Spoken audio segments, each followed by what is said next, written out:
کہتے کہتے کھلے آنکھ سن کہتے کہتے کھلے آنکھ سن لے اعلیٰ کہتے کہتے.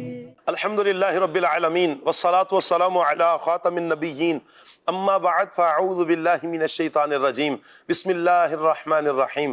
الصلاة والسلام علیک یا رسول اللہ، الصلاة والسلام علیک یا حبیب اللہ، الصلاة والسلام علیک یا نبی اللہ وعلی آلک واصحابک یا نور اللہ.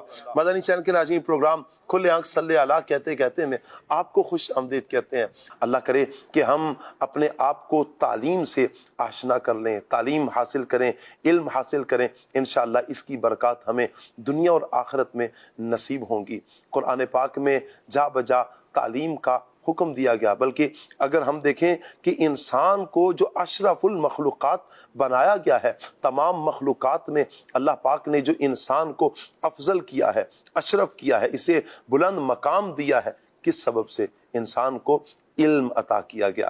اللہ اکبر. یہ علم وہ انسان کا قیمتی زیور ہے، انسان کے لیے قیمتی چیز ہے کہ جو انسان کو یوں بلندی عطا فرماتا ہے. ساری مخلوقات میں انسان کو اس علم کی وجہ سے، عقل کی وجہ سے اللہ پاک نے بلندیاں عطا فرمائی ہیں.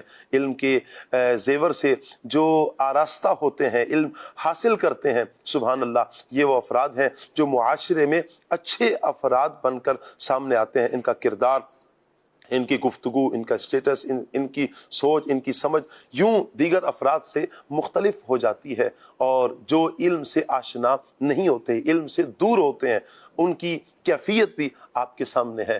کبھی اندھیرے سے تشبیہ ہے، تو کبھی کھلے لفظوں میں کہا گیا کہ کیا قرآن پاک میں یہ کہا گیا کہ کیا علم والے اور جاننے اور نہ جاننے والے یہ برابر ہو سکتے ہیں؟ کبھی برابر نہیں ہو سکتے. یقیناً علم والوں کی پذیرائی ہے. اللہ ہمیں علم حاصل کرنے کی توفیق عطا فرمائے. اور علم دین، سبحان اللہ، اس کے کیا ہی کہنے ہیں. مدنی چینل کے ناظرین، آج کا ہمارا ٹاپک تعلیم کی اہمیت انشاءاللہ یہ رہے گا. آپ سے گزارش کریں گے کہ آپ ہمارے ساتھ جڑے رہیں، پروگرام مکمل دیکھنے کی نیت کیجیے. انشاءاللہ بہت کچھ حاصل ہوگا. آج تو علم، انشاءاللہ علم پر بات ہوگی، تعلیم پر بات ہوگی. اللہ ہمیں عمل کی توفیق عطا فرمائے. میں پروگرام کو آگے بڑھاتا ہوں. انشاءاللہ قرآن پاک کی تلاوت بھی ہوگی، نعت مصطفیٰ صلی اللہ علیہ وآلہ وسلم بھی سنیں گے، اور آج کے اس ٹاپک پر مبلغین سے گفتگو بھی ہوگی. میں انشاءاللہ مبلغین کو منچ پر آنے کی دعوت عرض کرتا ہوں تاکہ مبلغین منچ پر تشریف لائیں اور پھر ہم پروگرام کو آگے لے کر چلیں. ماشاءاللہ شاہد مدنی آج ہمارے ساتھ ہوں گے. اللہ انہیں برکت عطا فرمائے. جی السلام علیکم ورحمۃ اللہ. ماشاءاللہ، کیسے ہیں شاہد بھائی؟ ٹھیک ہے، مرحبا مرحبا، اہلا وسہلا، مرحبا. قاسم مدنی بھی انشاءاللہ آج کے ہمارے اس پروگرام میں ہمارے ساتھ ہوں گے. جی مرحبا کہتے ہیں قاسم بھائی آپ کو. السلام علیکم. ماشاءاللہ، جی آیا ہوں، مرحبا. انشاءاللہ آج نور عالم بھائی سے انشاءاللہ ہم کلام سنیں گے. جی اللہ ان کو برکتیں عطا فرمائے. ایک پیاری شخصیت اور بھی ہیں. جی وعلیکم السلام ورحمۃ اللہ، مرحبا. وہ پیاری شخصیت کون سی ہیں؟ آپ زیارت کر سکتے ہیں ان کی. وعلیکم السلام ورحمۃ اللہ وبرکاتہ. ماشاءاللہ عمران بھائی، کیسے ہیں آپ؟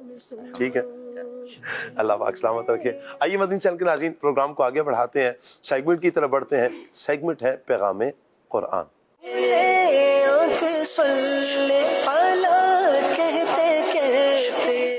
اعوذ باللہ من الشیطان الرجیم. میں اللہ تعالیٰ کی پناہ میں آتا ہوں شیطان مردود سے. بسم اللہ الرحمن الرحیم.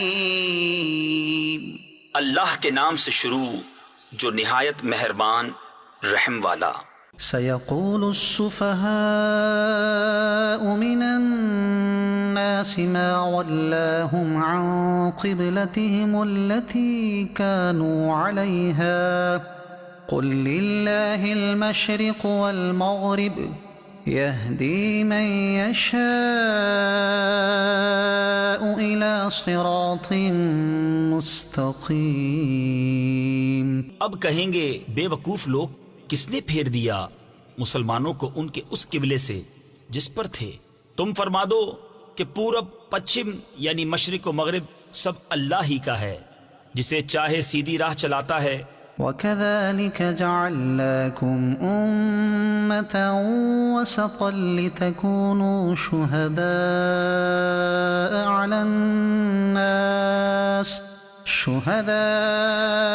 عَلَى النَّاسِ وَيَكُونَ الرَّسُولُ عَلَيْكُمْ شَهِيدًا وَمَا جَعَلْنَا الْقِبْلَةَ الَّتِي كُنتَ عَلَيْهَا إِلَّا لِنَعْلَمَ مَن يَتَّبِعُ الرَّسُولَ مِمَّن يَنقَلِبُ عَلَى عَقِبَيْهِ۔ اور بات یوں ہی ہے کہ ہم نے تمہیں کیا سب امتوں میں افضل کہ تم لوگوں پر گواہ ہو، اور یہ رسول تمہارے نگہبان و گواہ۔ اور اے محبوب، تم پہلے جس قبلے پر تھے ہم نے وہ اسی لیے مقرر کیا تھا کہ دیکھے کون رسول کی پیروی کرتا ہے اور کون الٹے پاؤں پھر جاتا ہے۔ وَإِن كَانَتْ لَكَبِيرَةً إِلَّا عَلَى الَّذِينَ هَدَى اللَّهُ وَمَا كَانَ اللَّهُ لِيُضِيعَ إِيمَانَكُمْ إِنَّ اللَّهَ بِالنَّاسِ لَرَءُوفٌ رَحِيمٌ۔ اور بے شک یہ بھاری تھی مگر ان پر جنہیں اللہ نے ہدایت کی، اور اللہ کی شان نہیں کہ تمہارا ایمان اکارت یعنی ضائع کرے۔ بے شک اللہ آدمیوں پر بہت مہربان، مہر یعنی رحم والا ہے۔ قد نرى تقلب وجهك في السماء فلنولينك قبلة ترضاها فول وجهك شطر المسجد الحرام وحيث ما كنتم فولوا وجوهكم شطره وَإِنَّ الَّذِينَ أُوتُوا الْكِتَابَ لَيَعْلَمُونَ أَنَّهُ الْحَقُّ مِنْ رَبِّهِمْ وَمَا اللَّهُ بِغَافِلٍ عَمَّا يَعْمَلُونَ۔ ہم دیکھ رہے ہیں بار بار تمہارا آسمان کی طرف منہ کرنا، تو ضرور ہم تمہیں پھیر دیں گے اس قبلے کی طرف جس میں تمہاری خوشی ہے۔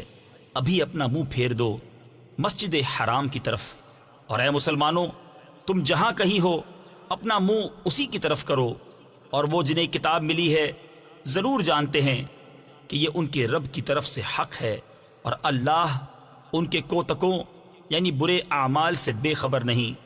وَلَئِنْ أَتَيْتَ الَّذِينَ أُوتُوا الْكِتَابَ بِكُلِّ آيَةٍ مَا تَبِعُوا قِبْلَتَكَ وَمَا أَنْتَ بِتَابِعٍ قِبْلَتَهُمْ وَمَا بَعْضُهُمْ بِتَابِعٍ قِبْلَةَ بَعْضٍ۔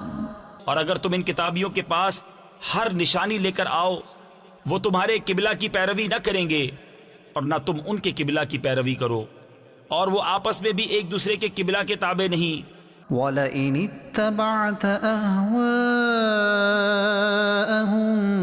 مِنْ بَعْدِ مَا جَاءَكَ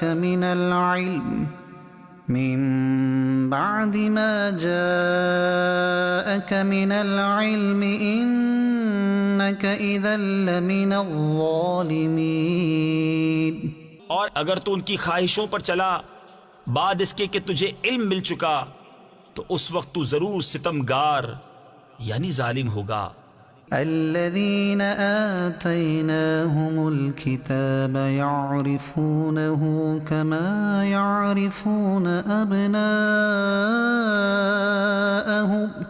وإن فريقا منهم ليكتمون الحق وهم يعلمون۔ الحق من ربك فلا تكونن من الممترين۔ جنہیں ہم نے کتاب عطا فرمائی وہ اس نبی کو ایسا پہچانتے ہیں جیسے آدمی اپنے بیٹوں کو پہچانتا ہے، اور بے شک ان میں ایک گروہ جان بوجھ کر حق چھپاتے ہیں۔ اے سننے والے، یہ حق ہے تیرے رب کی طرف سے، یعنی یا حق وہی ہے جو تیرے رب کی طرف سے ہو، تو خبردار تو شک نہ کرنا۔ وَلِكُلٍّ وِجْهَةٌ هُوَ مُوَلِّيهَا فَاسْتَبِقُوا الْخَيْرَاتِ أَيْنَمَا تَكُونُوا يَأْتِ بِكُمُ اللَّهُ جَمِيعًا إِنَّ اللَّهَ عَلَى كُلِّ شَيْءٍ قَدِيرٌ وَمِنْ حَيْثُ خَرَجْتَ فَوَلِّ وَجْهَكَ شَطْرَ الْمَسْجِدِ الْحَرَامِ وَإِنَّهُ لَلْحَقُّ مِنْ رَبِّكَ وَمَا اللَّهُ بِغَافِلٍ عَمَّا تَعْمَلُونَ۔ اور ہر ایک کے لیے توجہ کی ایک سمت ہے کہ وہ اسی کی طرف منہ کرتا ہے، تو یہ چاہو کہ نیکیوں میں اوروں سے آگے نکل جائیں، تم کہیں ہو اللہ تم سب کو اکٹھا لے آئے گا۔ بے شک اللہ جو چاہے کرے، اور جہاں سے آؤ اپنا منہ مسجد حرام کی طرف کرو، اور وہ ضرور تمہارے رب کی طرف سے حق ہے، اور اللہ تمہارے کاموں سے غافل نہیں۔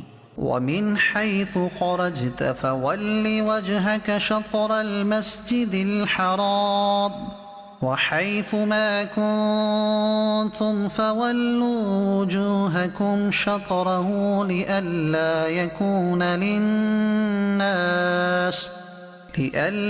يَكُونَ لِلنَّاسِ عَلَيْكُمْ حُجَّةٌ إِلَّا الَّذِينَ ظَلَمُوا مِنْهُمْ فَلَا تَخْشَوْهُمْ وَاخْشَوْنِي وَلِأُتِمَّ نِعْمَتِي عَلَيْكُمْ وَلَعَلَّكُمْ تَهْتَدُونَ۔ اور اے محبوب تم جہاں سے آؤ اپنا منہ مسجد حرام کی طرف کرو، اور اے مسلمانوں تم جہاں کہیں ہو اپنا منہ اسی کی طرف کرو کہ لوگوں کو تم پر کوئی حجت نہ رہے، مگر جو ان میں ناانصافی کریں تو ان سے نہ ڈرو اور مجھ سے ڈرو، اور یہ اس لیے ہے کہ میں اپنی نعمت تم پر پوری کروں اور کسی طرح تم ہدایت پاؤ۔ كما أرسلنا فيكم رسولا منكم يتلو عليكم آياتنا ويزكيكم ويعلمكم الكتاب والحكمة ويعلمكم ما لم تكونوا تعلمون۔ جیسے ہم نے تم میں بھیجا ایک رسول تم میں سے کہ تم پر ہماری آیتیں تلاوت فرماتا ہے اور تمہیں پاک کرتا اور کتاب اور پختہ علم سکھاتا ہے، اور تمہیں وہ تعلیم فرماتا ہے جس کا تمہیں علم نہ تھا۔ فاذكروني اذكركم واشكروا لي ولا تكفرون۔ يا أيها الذين آمنوا استعينوا بالصبر والصلاة إن الله مع الصابرين۔ تو میری یاد کرو، میں تمہارا چرچا کروں گا، اور میرا حق مانو اور میری ناشکری نہ کرو۔ اے ایمان والو، صبر اور نماز سے مدد چاہو، بے شک اللہ صابروں کے ساتھ ہے۔ ولا تقولوا لمن يقتل في سبيل الله أموات بل أحياء ولكن لا تشعرون۔ اور جو خدا کی راہ میں مارے جائیں انہیں مردہ نہ کہو، بلکہ وہ زندہ ہیں، ہاں تمہیں خبر نہیں۔ وَلَنَبْلُوَنَّكُمْ بِشَيْءٍ مِّنَ الْخَوْفِ وَالْجُوعِ وَنَقْصٍ مِّنَ الْأَمْوَالِ وَالْأَنفُسِ وَالثَّمَرَاتِ وَبَشِّرِ الصَّابِرِينَ الذين إذا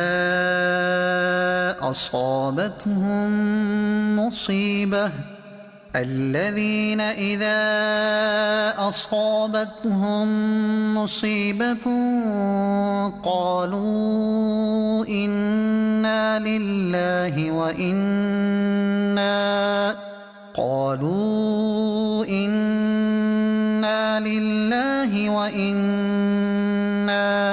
إليه راجعون۔ أولئك عليهم صلوات من ربهم ورحمة وأولئك هم المهتدون۔ اور ضرور ہم تمہیں آزمائیں گے کچھ ڈر اور بھوک سے، اور کچھ مالوں اور جانوں اور پھلوں کی کمی سے، اور خوشخبری سنا ان صبر والوں کو کہ جب ان پر کوئی مصیبت پڑے تو کہیں ہم اللہ کے مال ہیں اور ہم کو اسی کی طرف پھرنا۔ یہ لوگ ہیں جن پر ان کے رب کی درودیں ہیں اور رحمت، اور یہی لوگ راہ پر ہیں۔ صدق اللہ العظیم۔ اللہ پاک نور قرآن سے ہم سب کے سینوں کو منور فرمائے، اور قرآن کا دامن اللہ کرے ہم تھامیں، اور قرآن کی جو تعلیمات ہیں ان پر ہم عمل کرنے والے بن جائیں۔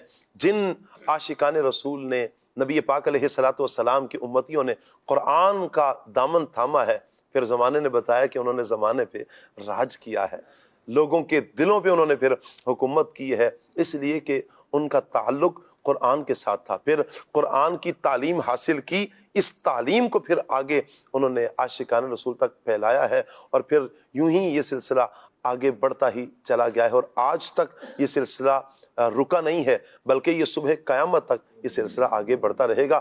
عاشقان رسول انشاءاللہ تعلیم حاصل بھی کریں گے اور اس کو آگے بڑھاتے بھی رہیں گے، وہ چاہے قرآن کی تعلیم ہو، وہ شریعت مطہرہ کی تعلیم ہو، وہ حاصل کریں گے انشاءاللہ، آگے بڑھاتے بھی رہیں گے۔ نور عالم بھائی کی طرف بڑھتے ہیں، پہلے کلام سنتے ہیں، پھر انشاءاللہ ٹاپک پر مبلغین سے انشاءاللہ گفتگو کریں گے۔ صلی علی نبینا، صلی علی محمد، صلی علی شفیعنا، صلی علی محمد، صلی علی کریمنا، صلی علی محمد، صلی اللہ علیہ وسلم، صلی اللہ علیہ وسلم، صلی اللہ علیہ وسلم، عزت و اطلاع محمد، عزت و اطلاع محمد، کہ ہے عرش حق زیر پائے محمد، صلی اللہ علیہ وسلم، صلی اللہ علیہ وسلم۔ مکان عرش ان کا، فلک فرش ان کا، مکان عرش ان کا، فلک فرش ان کا، ملک خادمان سرائے محمد، صلی اللہ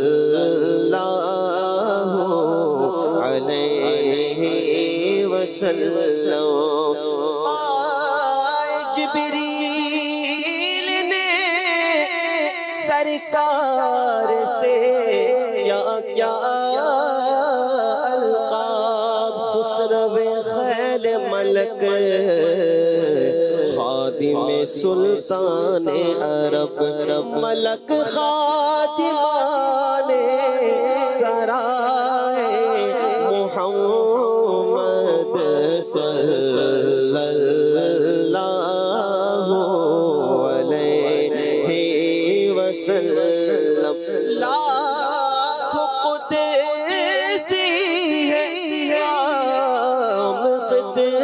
مت پر لاکھوں گردے مزار پھرتے ہیں، ملک خادمان سرائے محمد صلی اللہ علیہ وسلم، اور خدا کی رضا چاہتے ہیں تو عالم، خدا کی رضا چاہتے ہیں تو عالم، اور خدا چاہتا ہے رضا محمد صلی اللہ علیہ وسلم۔ وَلَسَوْفَ يُعْطِيكَ رَبُّكَ فَتَرْضَىٰ، ان قریب آپ کو آپ کا رب اتنا دے گا اے محبوب آپ راضی ہو جائیں گے۔ خدا کی رضا چاہتے ہیں تو آؤ، خدا کی رضا چاہتے ہیں تو آؤ، خدا چاہتا ہے رضا محمد صلی اللہ علیہ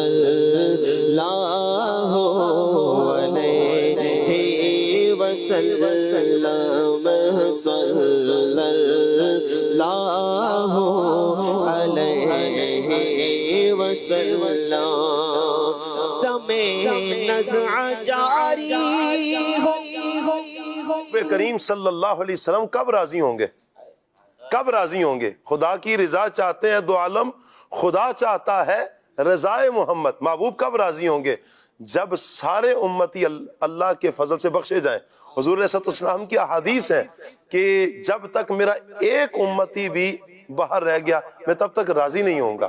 خدا کی رضا چاہتے ہیں دو عالم، خدا کی رضا چاہتے ہیں تو عالم، اور خدا چاہتا ہے رضا محمد صلی اللہ علیہ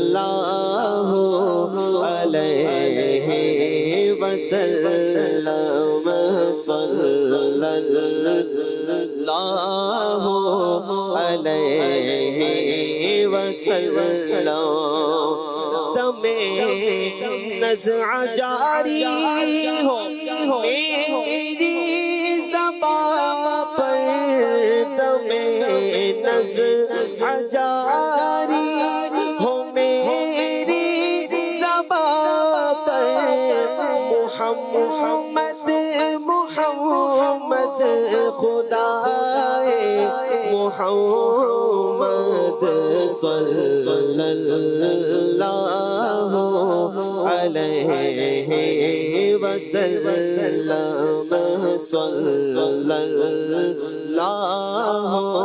علیہ وسلم، اور خدا ان کو کس پیار سے دیکھتا ہے، خدا ان کو کس پیار سے دیکھتا ہے، جو آنکھیں محو لقاء محمد صلی اللہ علیہ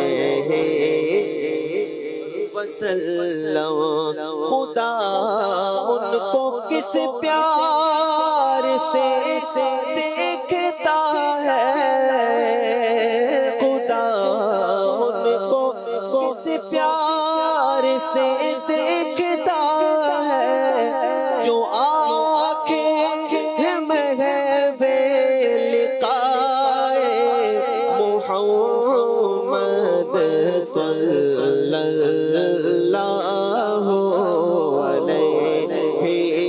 وسلم، صلی اللہ علیہ وسلم اجابت نے جھک کر گلے سے لگایا اجابت نے جھک کر گلے سے لگایا بڑھی ناز سے جب دعائے محمد صلی اللہ علیہ وسلم اجابت کا صحرا عنایت کا جوڑا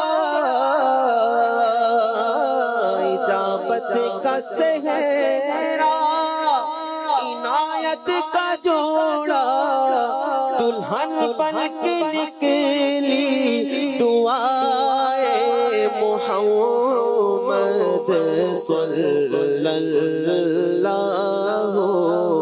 علیہ وسلم صلی اللہ علیہ وآلہ وسلم رب کی بارگاہ میں ہاتھ اٹھائیں.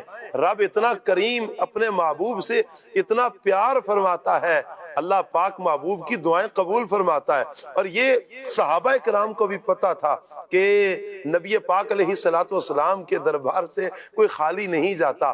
اسی لیے وہ حضور کی بارگاہ میں آ کر اپنی عرضیاں پیش کرتے ہیں. رب سے مانگے نا, رب سے مانگے نا, بارش نہیں ہو رہی یا رسول اللہ, بارش نہیں ہو رہی, ہم ہلاک ہو رہے ہیں, مویشی ہمارے مال ہلاک ہو رہے ہیں, دعا کریں نا رب سے.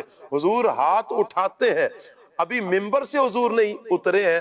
راوی کہتے ہیں بدلیاں امڑ کر آتی ہیں, بارش برستے ہیں, پانی کے قطرے داڑھی پر نظر آتے ہیں. ہائے ہے کیا فرمایا؟ اجابت کا صحرا عنایت کا جوڑا دلہن بن کے نکلی دعائے محمد صلی اللہ علیہ وسلم صلی اللہ علیہ وسلم. اگلا ہفتہ آیا, ایک ہفتہ بارش لگاتار ہے. اگلا ہفتہ ہے یا رسول اللہ بارش بہت ہو گئی ہے, کیا کریں؟ اب میرے حضور نے انگلی اٹھائی, یوں اشارہ گھما کر کہا یا اللہ مدینے پر نہیں, مدینے کے اطراف پہ برسے. جہاں جہاں حضور کی انگلی کا اشارہ چلتا ہے بادل چھٹ کر وہاں سے ہٹتے ہیں.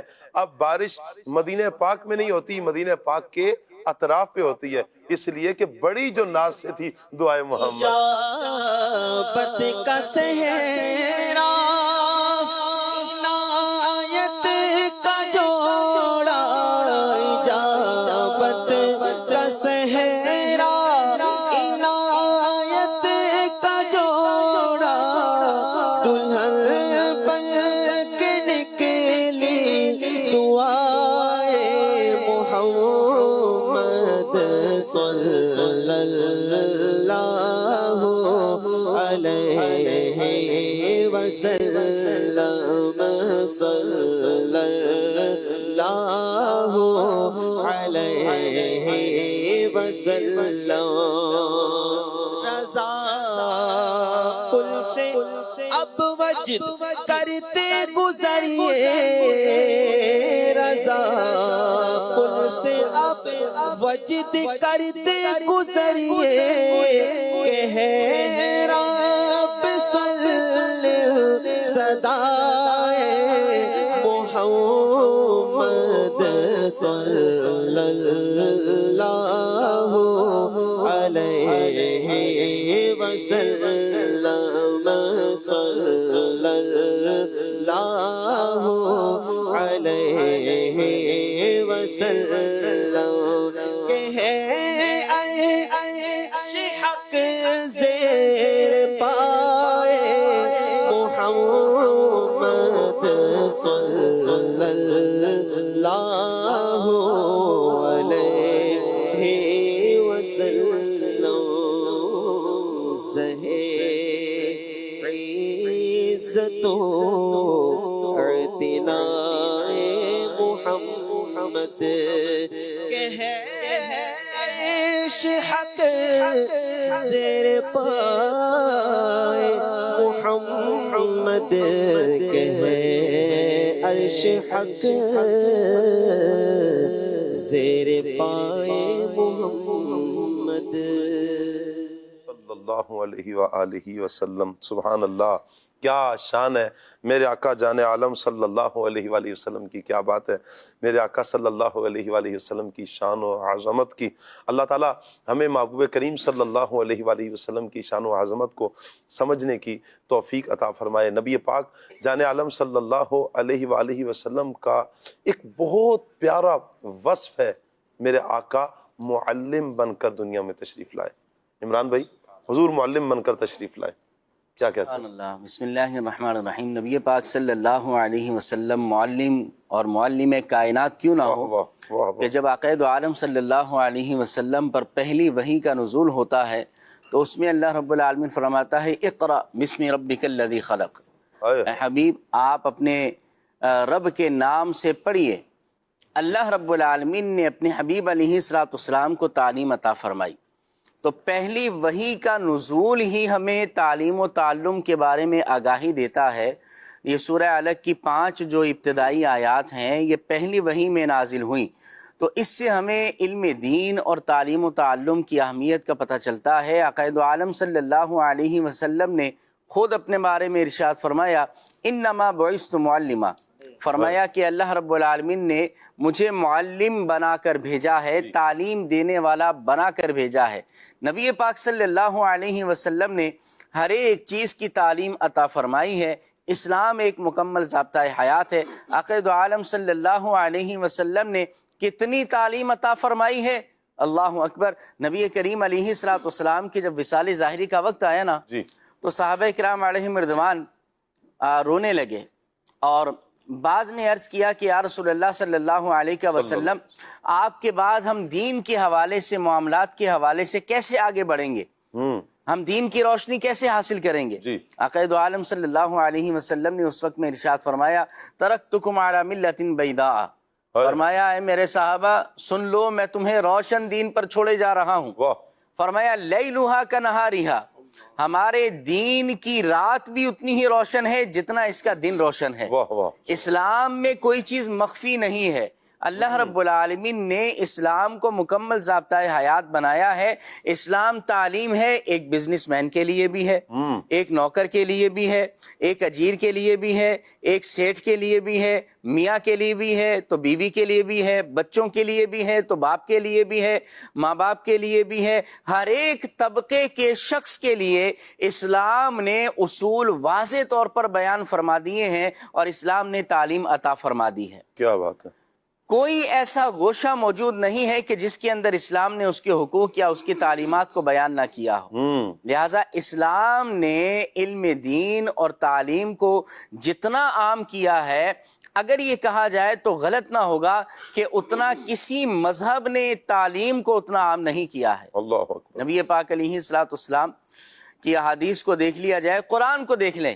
قرآن منبع حیات ہے، قرآن سرچشمہ ہدایت ہے، قرآن جو ہے ضابطۂ حیات ہے. قرآن کے اندر دیکھا جائے تو تعلیم و تعلم اور علم قرآن میں کتنا بیان کیا گیا. بالکل. آپ دیکھ لیں قرآن میں اللہ رب العالمین کہیں ارشاد فرماتا ہے هل يستوي الذين يعلمون والذين لا يعلمون. فرمایا کہ کیا جاننے والے اور نہ جاننے والے، علم والے اور بے علم کیا برابر ہو سکتے ہیں؟ نہیں ہو سکتے، یقیناً نہیں ہو سکتے. بالکل. اچھا اسی طرح کہیں اللہ رب العالمین نے فرمایا انما یخشى اللہ من عباده العلماء. فرمایا کہ اللہ کے بندوں میں سے علم والے ہی اس سے ڈرنے والے ہیں. یعنی علم جو ہے وہ خوف خدا پیدا کرتا ہے، علم جو ہے وہ شعور پیدا کرتا ہے. خوف خدا جو ہے یہ شعور سے حاصل ہوتا ہے. شعور رکھنے والے ہی تو اللہ سے ڈرتے ہیں نا. بالکل. جو شعور نہیں رکھتے وہ تو پھر گناہوں میں لگ جاتے ہیں. ایسا ہی ہے. تو علم والے اور بے علم برابر نہیں ہو سکتے. آپ دیکھیں کہ جب اللہ رب العالمین نے قرآن میں فرمایا انی جاعل فی الارض خلیفہ، فرشتوں سے فرمایا کہ میں زمین میں اپنا خلیفہ بنانا چاہتا ہوں، تو فرشتوں نے عرض کیا کہ مولا کہ یہ زمین میں جائیں گے تو یہ زمین کے اندر انسان تو فساد کرے گا اور وہاں جا کر قتل و غارت گری کرے گا. وجہ اس کی یہ ہے کہ انسان کی تخلیق سے پہلے اللہ رب العالمین نے جنات کو تخلیق کر دیا تھا، اور جب جنات زمین پر آئے تھے تو انہوں نے قتل و غارت گری کی تھی اور انہوں نے فساد پھیلایا تھا، تو اسی کو دیکھ کر فرشتوں نے اللہ کی بارگاہ میں عرض کی کہ مولا تو انسان کو اپنا خلیفہ تو بنانے جا رہا ہے مگر یہ زمین میں جا کر فساد کرے گا جیسا کہ جنات نے کیا۔ اللہ رب العالمین نے فرمایا انی اعلم ما لا تعلمون، فرمایا کہ میں وہ جانتا ہوں جو تم نہیں جانتے۔ فرشتوں نے کہا تھا کہ مولا ہم تو تیری تسبیح و تقدیس بیان کرتے ہیں، ہم تو تیری پاکی بیان کرتے ہیں، لہٰذا ہمیں، یعنی ان کا مطلب تھا کہ ہمیں خلافت ملنی چاہیے۔ اب اللہ رب العالمین نے حضرت آدم علیہ السلام کی فضیلت کو، آپ کی برتری کو فرشتوں پر ظاہر فرمانا تھا۔ وہ کیسے فرمایا؟ قرآن بتاتا ہے وَعَلَّمَ آدَمَ الْأَسْمَاءَ كُلَّهَا، اللہ رب العالمین نے آدم علیہ السلام کو تمام چیزوں کے نام سکھا دیے، علم عطا فرما دیا۔ کیا بات ہے۔ ثم عرضهم على الملائکہ، پھر وہ ساری چیزیں فرشتوں کے سامنے اللہ نے پیش فرمائی، ان کے سامنے کر دی، اور پھر فرمایا انبئونی باسماء ہؤلاء ان کنتم صادقین، اگر تم اپنے دعوے میں سچے ہو تو پھر ان تمام چیزوں کے نام بتاؤ، اپنا علم ظاہر کرو۔ اب فرشتوں نے کہا کہ ہم تو وہی جانتے ہیں مولا جو تُنے علم دیا ہے، اس کے علاوہ تو ہمیں کچھ نہیں آتا۔ اب اللہ رب العالمین نے آدم علیہ السلام سے فرمایا کہ آپ ان کے نام بتائیے، تو یہ پوری تفسیر ہے، پھر اس کی قرآن کے اندر بھی مزید وضاحت سے بیان کیا گیا ہے۔ ہمارا جو ٹاپک کے حوالے سے تعلق رکھتا ہے وہ یہی ہے کہ آدم علیہ السلام نے ان چیزوں کے نام بتائے، اور پھر اللہ رب العالمین نے آدم علیہ السلام کی فضیلت اور برتری کو فرشتوں کے سامنے واضح فرما دیا۔ کیا بات۔ مفسرین نے فرمایا کہ دیکھیں آدم علیہ السلام کی فضیلت کو فرشتوں پر اللہ رب العالمین نے ثابت فرمایا، کس کے ذریعے سے؟ علم کے ذریعے سے۔ حالانکہ فضیلت کے اور بھی اسباب ہیں، بالکل فضیلت کی اور بھی وجوہات ہیں، لیکن اللہ رب العالمین نے فرشتوں پر آدم علیہ السلام کی جو فضیلت کو ظاہر فرمایا علم کے ذریعے فرمایا۔ بالکل علم ایک ایسی دولت ہے کہ آدم علیہ السلام کی فضیلت کو اللہ رب العالمین نے فرشتوں پر علم کے ذریعے سے، ان کے علم کے ذریعے سے اللہ رب العالمین نے ظاہر فرمایا ہے، جس سے پتہ چلتا ہے کہ علم دین، علم جو ہے یہ بہت بڑی دولت ہے۔ اسی آیت کریمہ کی تفسیر میں امام فخر الدین رازی رحمۃ اللہ تعالی علیہ نے تفسیر کبیر کے اندر یہ لکھا، فرمایا کہ نبی پاک علیہ السلام کے پاس ایک شخص آیا اور حضور علیہ السلام کے دربار میں موجود، اور نبی کریم علیہ السلام کے پاس ملک الموت علیہ السلام حاضر خدمت ہوئے اور عرض کیا کہ یا رسول اللہ، یہ جو آپ کے صحابی آپ کے پاس موجود ہیں نا، تو ان کی موت کا وقت ابھی آنے ہی والا ہے چند لمحوں کے بعد۔ تو نبی پاک علیہ السلام نے اس بات کی خبر ان کو عطا فرمائی، تو اس صحابی نے عرض کیا یا رسول اللہ صلی اللہ علیہ وسلم، مجھے ایسا عمل بتائیے کہ جس کے اندر میں مشغول ہو جاؤں اور اسی حالت میں مجھے موت آئے۔ اللہ اکبر۔ آقا دو عالم علیہ السلام نے کیا فرمایا؟ اشتغل بالتعلم، فرمایا علم حاصل کرنے میں لگ جاؤ۔ کیا بات، علم دین حاصل کرنے میں لگ جاؤ، لہٰذا وہ علم دین میں مشغول ہو گئے۔ مفسرین نے اس کے بارے میں، محدثین نے اس کی شرح میں فرمایا کہ اگر علم دین سے افضل کوئی عمل ہوتا، نبی پاک علیہ السلام ان کو اس وقت میں اسی کی تعلیم عطا فرماتے، اسی کا حکم فرماتے، اسی کے بارے میں بتاتے، لیکن حضور علیہ السلام نے ان کے آخری وقت کے اندر بھی علم دین کا ہی فرمایا، جس سے پتہ چلا کہ علم دین بہت بڑی فضیلت کا حامل ہے، اور علم دین بہت بڑی فضیلت کا حامل ہے، علم کی فضیلت بہت زیادہ ہے، ہمیں علم حاصل کرنا چاہیے۔ کیا بات ہے، بڑے پیارے انداز میں عمران بھائی ماشاءاللہ آپ نے قرآن پاک کی آیت کو بھی لیا اور اس حدیث پاک کو بھی لیا، اور پھر یہ بھی بیان کیا کہ انسان کو جو ایک مقام ملا ہے، کتنا بڑا یہ مقام ہے کہ انسان رب کا خلیفہ ہے، رب کا خلیفہ بن کر اس دنیا میں انسان آیا ہے۔ یہ انسان کا اعزاز ہے، یہ انسان کا پروٹوکول ہے، یہ جنات کو یہ اعزاز پروٹوکول نہیں ملا ہے، یہ پروٹوکول خلیفہ بننے کا، یہ پروٹوکول فرشتوں کے پاس نہیں ہے، یہ کسی اور مخلوق کے پاس نہیں ہے، یہ انسان کے پاس ہے۔ کیوں؟ علم کی وجہ سے اللہ پاک نے انسان کو برتری عطا فرمائی ہے، علم کی وجہ سے اللہ نے انسان کو معاشرے میں عزت عطا فرمائی ہے کہ جب بندہ علم حاصل کرتا ہے اس کی برکت سے اللہ تعالیٰ، دیکھیں اللہ تعالیٰ نے انسان کو یوں برتری عطا فرمائی، عزت اور مقام عطا فرمایا۔ میں چاہوں گا قاسم بھائی، علم کی برکت سے جو عزت ملتی ہے مزید، ایک تو یہ پروٹوکول، یہ عزت کہ اللہ تعالیٰ نے اشرف بنایا ہے، مخلوق میں اشرف کیا ہے، یہ انسان کی عزت ہے۔ مزید جو علم کی برکت سے انسان کی عزت میں اضافہ ہوتا ہے، اس پہ کچھ آپ ارشاد فرمائیں۔ بسم اللہ الرحمن الرحیم۔ اللہ تبارک و تعالیٰ نے قرآن پاک پارہ نمبر 22 کے اندر ارشاد فرمایا، انما یخشی اللہ من عبادہ العلماء، اللہ کے بندوں میں سے علم والے ہی اللہ تبارک و تعالیٰ سے ڈرتے ہیں۔ اس کا خلاصہ تفسیر صراط الجنان کے اندر یہ ہے کہ یہاں پر جو یہ بات بیان کی کہ اللہ تبارک و تعالیٰ کے بندوں میں سے صرف علم والے ہی ڈرتے ہیں، اس کی وجہ یہ ہے کہ جو شخص علم رکھتا ہے وہ اللہ تعالیٰ کی ذات و صفات اور اللہ تعالیٰ کی عظمت کو پہچانتا ہے، اور جو شخص اللہ تبارک و تعالیٰ کی ذات و صفات اور اللہ تعالیٰ کی عظمت کو جتنا پہچانتا ہوگا وہ اللہ تبارک و تعالیٰ سے اتنا ہی ڈرتا ہوگا، اور جو اللہ تبارک و تعالیٰ کی ذات و صفات یا اللہ تعالیٰ کی عظمت کو نہیں جانتا ہوگا وہ اللہ تعالیٰ سے اتنا ہی کم ڈرتا ہوگا۔ اور علماء کی تو بڑی شان ہے، علم والوں کی بڑی شان ہے، کل بروز قیامت بھی اللہ تبارک و تعالیٰ علماء کو جنت کے دروازے پر کھڑا کر کے حکم فرمائے گا کہ آپ لوگوں کی سفارش کرو اور جنت میں لے جاؤ۔ اور اسی علم دین کی برکت سے کہ بندہ جو علم دین حاصل کرتا ہے، اس علم کی وجہ سے اس کو اللہ تبارک و تعالیٰ وہ منصب عطا فرماتا ہے کہ بڑے بڑے دنیا دار اس منصب تک نہیں پہنچ سکتے، وہ عزت عطا فرماتا ہے جو دوسروں کو نہیں ملتی۔ چنانچہ حضرت عبداللہ بن عباس جو کہ اس امت کے بہت بڑے عالم، مفسر قرآن اور حضور صلی اللہ تعالیٰ علیہ وآلہ وسلم کے چچا زاد بیٹے ہیں، آپ فرماتے ہیں کہ حضرت سلیمان علیہ السلام کو اللہ تبارک و تعالیٰ نے اختیار دیا 3 چیزوں کا۔ پہلا اختیار دیا، فرمایا کہ علم، مال اور سلطنت، اس میں سے کوئی بھی چیز آپ اختیار فرمائیں۔ علم، مال اور سلطنت، ٹھیک ہو گیا۔ حضرت سلیمان علیہ السلام نے ان 3 چیزوں میں سے صرف علم کو اختیار فرمایا۔ اللہ تبارک و تعالیٰ نے اس علم کو اختیار کرنے کی وجہ سے حضرت سلیمان علیہ السلام کو مال و دولت اور سلطنت بھی عطا فرما دی۔ مدنی چینل کے ناظرین، یہ جو آپ کے سامنے واقعہ پیش کیا، اس سے یہ بات سیکھنے کو ملی کہ بندہ جب علم دین حاصل کرتا ہے، اس علم دین کو اختیار کرنے کی وجہ سے اللہ تبارک و تعالیٰ اس کو سلطنت، حکومت بھی عطا فرما دیتا ہے اور مال و دولت بھی عطا فرما دیتا ہے۔ بالکل۔ اور مال و دولت اور حکومت اور سلطنت کی جو بقا ہے وہ علم سے وابستہ ہے۔ علم ہوگا تو اس کی حکومت، سلطنت، مال و دولت باقی رہے گا۔ ایسا ہی ہے، علم نہیں ہوگا تو نہ تو سلطنت باقی رہتی ہے، ایسا ہی ہے، نہ پھر مال باقی رہتا ہے۔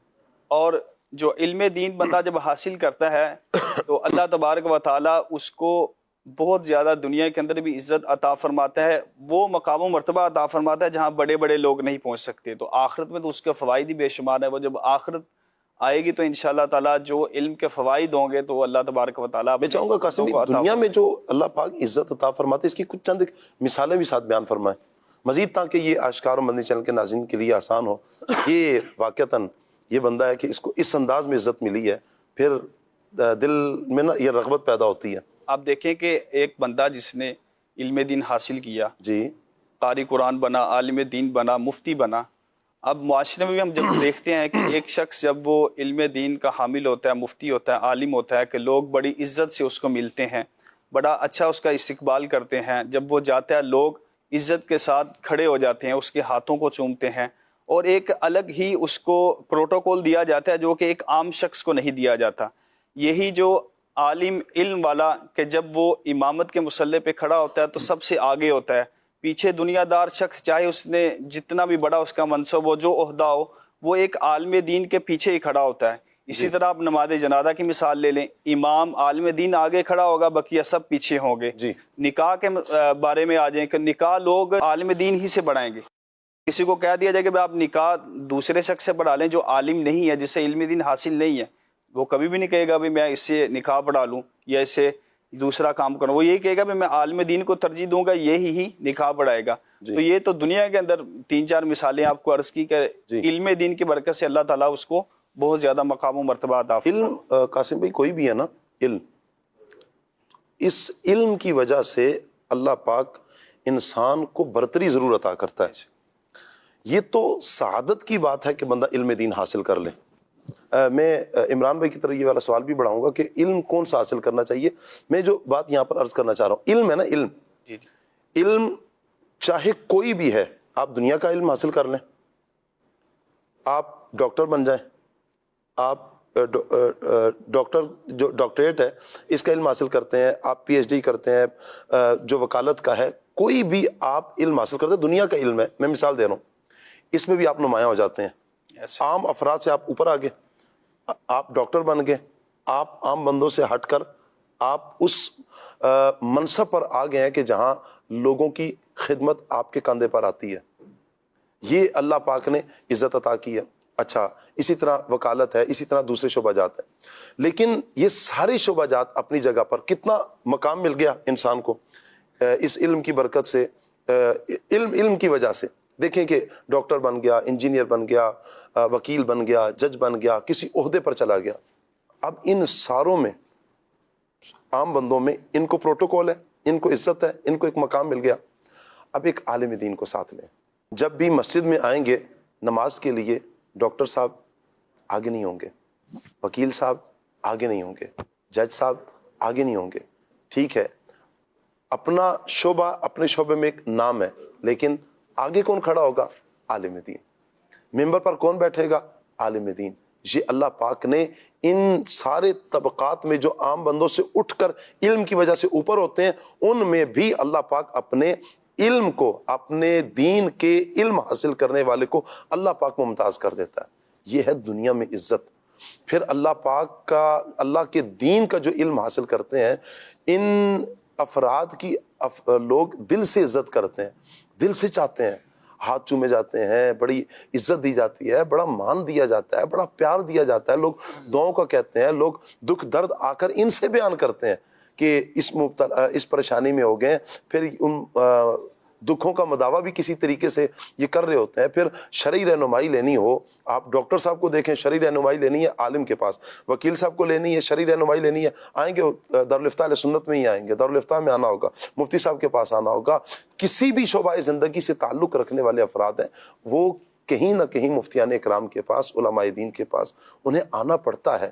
یہ دین ہے، دین کی برکت ہے کہ بندے اس طرف رجوع کرتے ہیں. عمران بھائی، علم، میں نے کچھ عرض کیا ہے کہ آپ نے بات کی نا کہ دنیا کے اندر عالم کو ایسا پروٹوکول ملتا ہے کہ وہ سب سے نمایاں ہوتا ہے، سب سے آگے بہت سارے مقامات پر ہوتا ہے. جی، آپ دیکھیں کہ بروز قیامت بھی عالم کو الگ پروٹوکول دیا جائے. واہ واہ، کیا بات ہے. جب جنتی جنت میں جا رہے ہوں گے جی تو اس وقت میں عالم کو جو ہے نا جنت کے دروازے پہ روک لیا جائے گا. جی، وہ عالم کہیں گے کہ مولا یہ جو جنت میں گئے نا، یہ میری تعلیم سے ہی گئے کہ میں نے ان کو تعلیم دی اور انہوں نے اس پر عمل کیا، اس پر علم دین حاصل کیا، تو پھر وہ عمل پر مولا تو نے اپنا فضل فرمایا تو یہ جنت میں گئے.